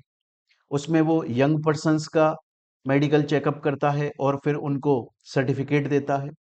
वो लोग जो ऐसा कोई ऑक्यूपेशन, डेंजरस ऑक्यूपेशन फैक्ट्री के अंदर डेंजरस हैजार्डस मैन्युफैक्चरिंग प्रोसेस में इन्वॉल्व होने वाले हैं, पहले चेक कर लेता है कि क्या वो उसके लिए सूटेबल हैं, क्या वो उन मशीनों को चला सकते हैं, वो उतना वेट उठा सकते हैं। और उसके अलावा वो मेडिकल सुपरविजन करता है उनकी जो ऐसे मैन्युफैक्चरिंग प्रोसेस में इन्वॉल्व हैं जिस मैन्युफैक्चरिंग प्रोसेस की वजह से आगे आने वाले टाइम में उनको कोई ना कोई बीमारी हो सकती है, वो जो वर्कर्स की हेल्थ है उनको इंजरी हो सकती है। अब आप सोचिए ना, कोई बंदा अगर यहाँ पर लटक कर ये इस तरीके से काम कर रहा है, कल को थोड़ा सा भी ये हार्नेस ढीला हुआ नीचे गिर गया, हाथ पैर टूट जाएंगे उसके। अगर आज इसकी थोड़ी सी भी नजर हटी तो इसका हाथ, इसकी आंखें जा सकती हैं बंदे की। आज सोचिए ये इतना डेंजरस काम कर रहा है, ये केमिकल प्रोडक्ट्स को इधर उधर कर रहा है, अगर कहीं भी एक छींट भी आ गई इसके तो तेजाब की तरह जल के राख हो जाएगा। आज सपोज कीजिए यहाँ पर ये जो वर्कर हैं वो इतना बड़ा, ये मशीन ऊपर से आ रही है, इस गर्म इसको पीट रही है और देखो उन्होंने हाथ से लोहे की सरिया से इसको संभाला हुआ है, कितना ज्यादा डेंजरस चीजें होती हो जाती हैं ये। तो मेडिकल जो सर्टिफाइड सर्जन है वो चेक करेगा कि जितने भी यंग पर्सन्स हैं क्या कहीं उनकी कोई इंजरी तो नहीं हो जाएगी, कहीं वो ऐसे मैन्युफैक्चरिंग प्रोसेस में तो नहीं है, या वो कैपेबल है कि नहीं है, उन्हें कहीं पहले से कोई प्रॉब्लम तो नहीं है। जब सर्टिफाइड सर्जन एक एक चीज को चेक कर लेता है, 100% तरीके से सेटिस्फाई हो जाता है, तब जाकर वो उनको सर्टिफिकेट इशू करता है। आफ्टर रिसीविंग सर्टिफिकेट वो फैक्ट्री के अंदर काम कर सकते हैं। स्टूडेंट बोलता है सर मेरे को यहां तक की बात समझ में आ गई। देखिए स्टूडेंट्स, अभी तक हम लोगों ने जो चीज पढ़ी वो एग्जाम के पॉइंट ऑफ व्यू से मोस्ट मोस्ट इंपॉर्टेंट है और एग्जाम के अंदर काफी बार पूछी जा चुकी हैं। डिस्क्रिप्टिव क्वेश्चन, केस स्टडी और एमसीक्यू में पूछा जा चुका है। अभी तक जो हम लोगों ने पढ़ा, एक तो हमने पढ़ा फैक्ट्रीज एक्ट 1948 में इंट्रोड्यूस हुआ, एप्लीकेबल 1 अप्रैल 1949 में हो गया था। फैक्ट्री के अंदर मैंने डेफिनेशन में बताया, आप कंडीशंस को ध्यान रखो, मैन्युफैक्चरिंग प्रोसेस होना चाहिए, प्रीमाइस या प्रेजेंस में होना चाहिए, वर्कर्स करेंगे with the aid of power कम से कम 10 या उससे ज्यादा, विदाउट 20 या उससे ज्यादा, पिछले 12 महीने में एक दिन भी हो रहा है तो फैक्ट्री मानी जाएगी। फिर मैंने आपको बताया था मैन्युफैक्चरिंग प्रोसेस, अच्छा पूरे एरिया को उसको फैक्ट्री नहीं बोला जाता है, सिर्फ जिस एरिया के अंदर जिस प्लेस पर मैन्युफैक्चरिंग हो रही है उसी को ही फैक्ट्री बोला जाता है, हर जगह को नहीं बोला जाता। देन उसके बाद में मैंने आपको ये भी बताया कि मैन्युफैक्चरिंग प्रोसेस में आपका एक तो आर्टिकल सब्सटेंस से रिलेटेड बना रहे हो, ऑर्नामेंटिंग कर रहे हो, रिपेयरिंग कर रहे हो, वॉशिंग कर रहे हो, क्लीनिंग कर रहे हो, तो वो जो है आपकी मैन्युफैक्चरिंग माना जाता है। पंपिंग वाले में क्या बाहर निकालोगे, ऑयल, वाटर या सीवेज फैसिलिटी का दे रहे हो, तो वो मैन्युफैक्चरिंग माना जाता है। इलेक्ट्रिसिटी से, पावर से रिलेटेड क्या हो जाता है, या तो पावर को जनरेट कर रहे हो या ट्रांसमिट कर रहे हो, ट्रांसफॉर्म कर रहे हो, वो मैन्युफैक्चरिंग हो जाता है। इवन मैंने आपको बताया था कोल्ड स्टोरेज में अगर आप प्रोडक्ट्स को संभाल के रख रहे हो, वो भी मैन्युफैक्चरिंग का पार्ट होता है। देन अपन ने हैजार्डस प्रोसेस और वर्कर की डेफिनेशन पढ़ी।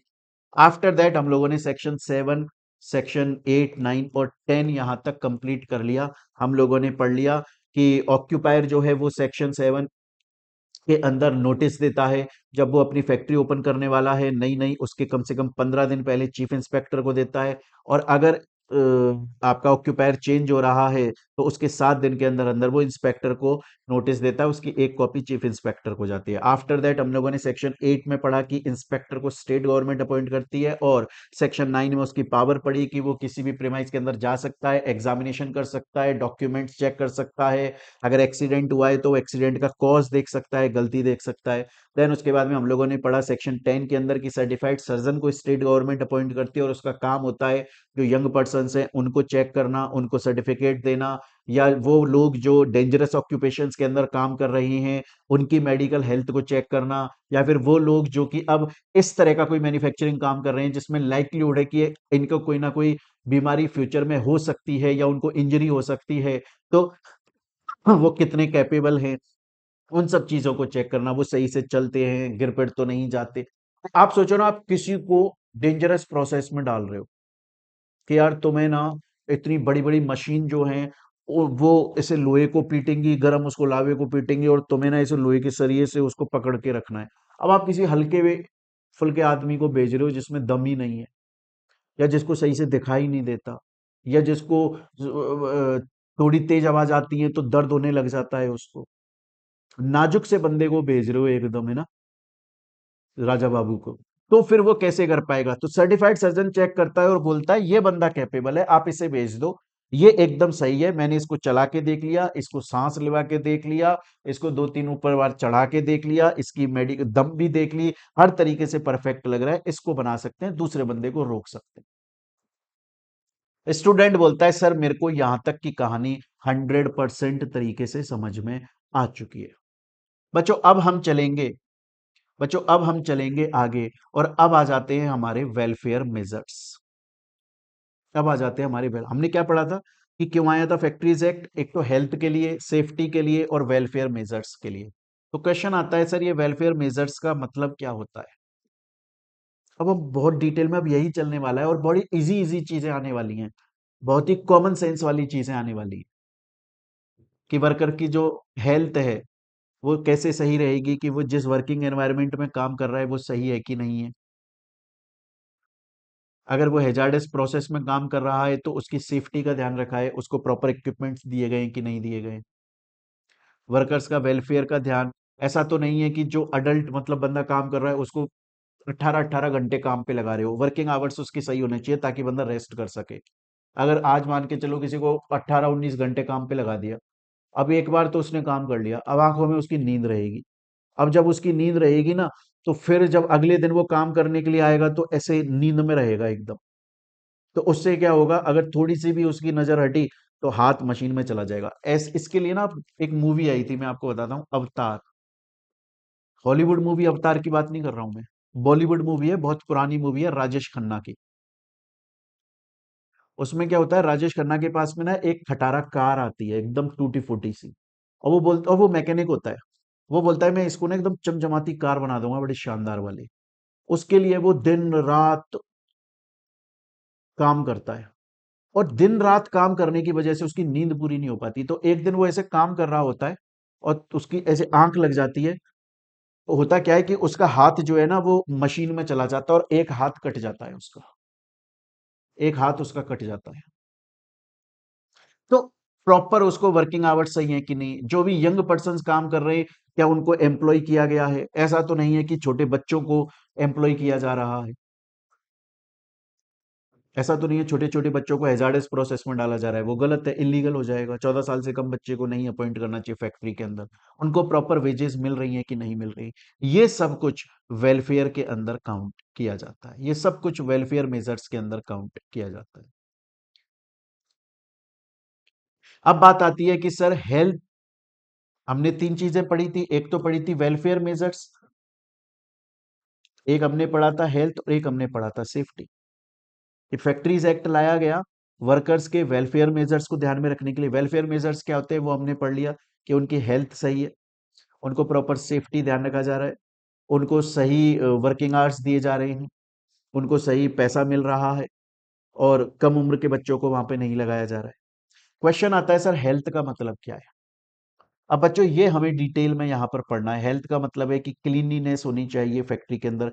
अब क्लीन का मतलब क्या होता है, किस चीज को क्लीन किया जाना है?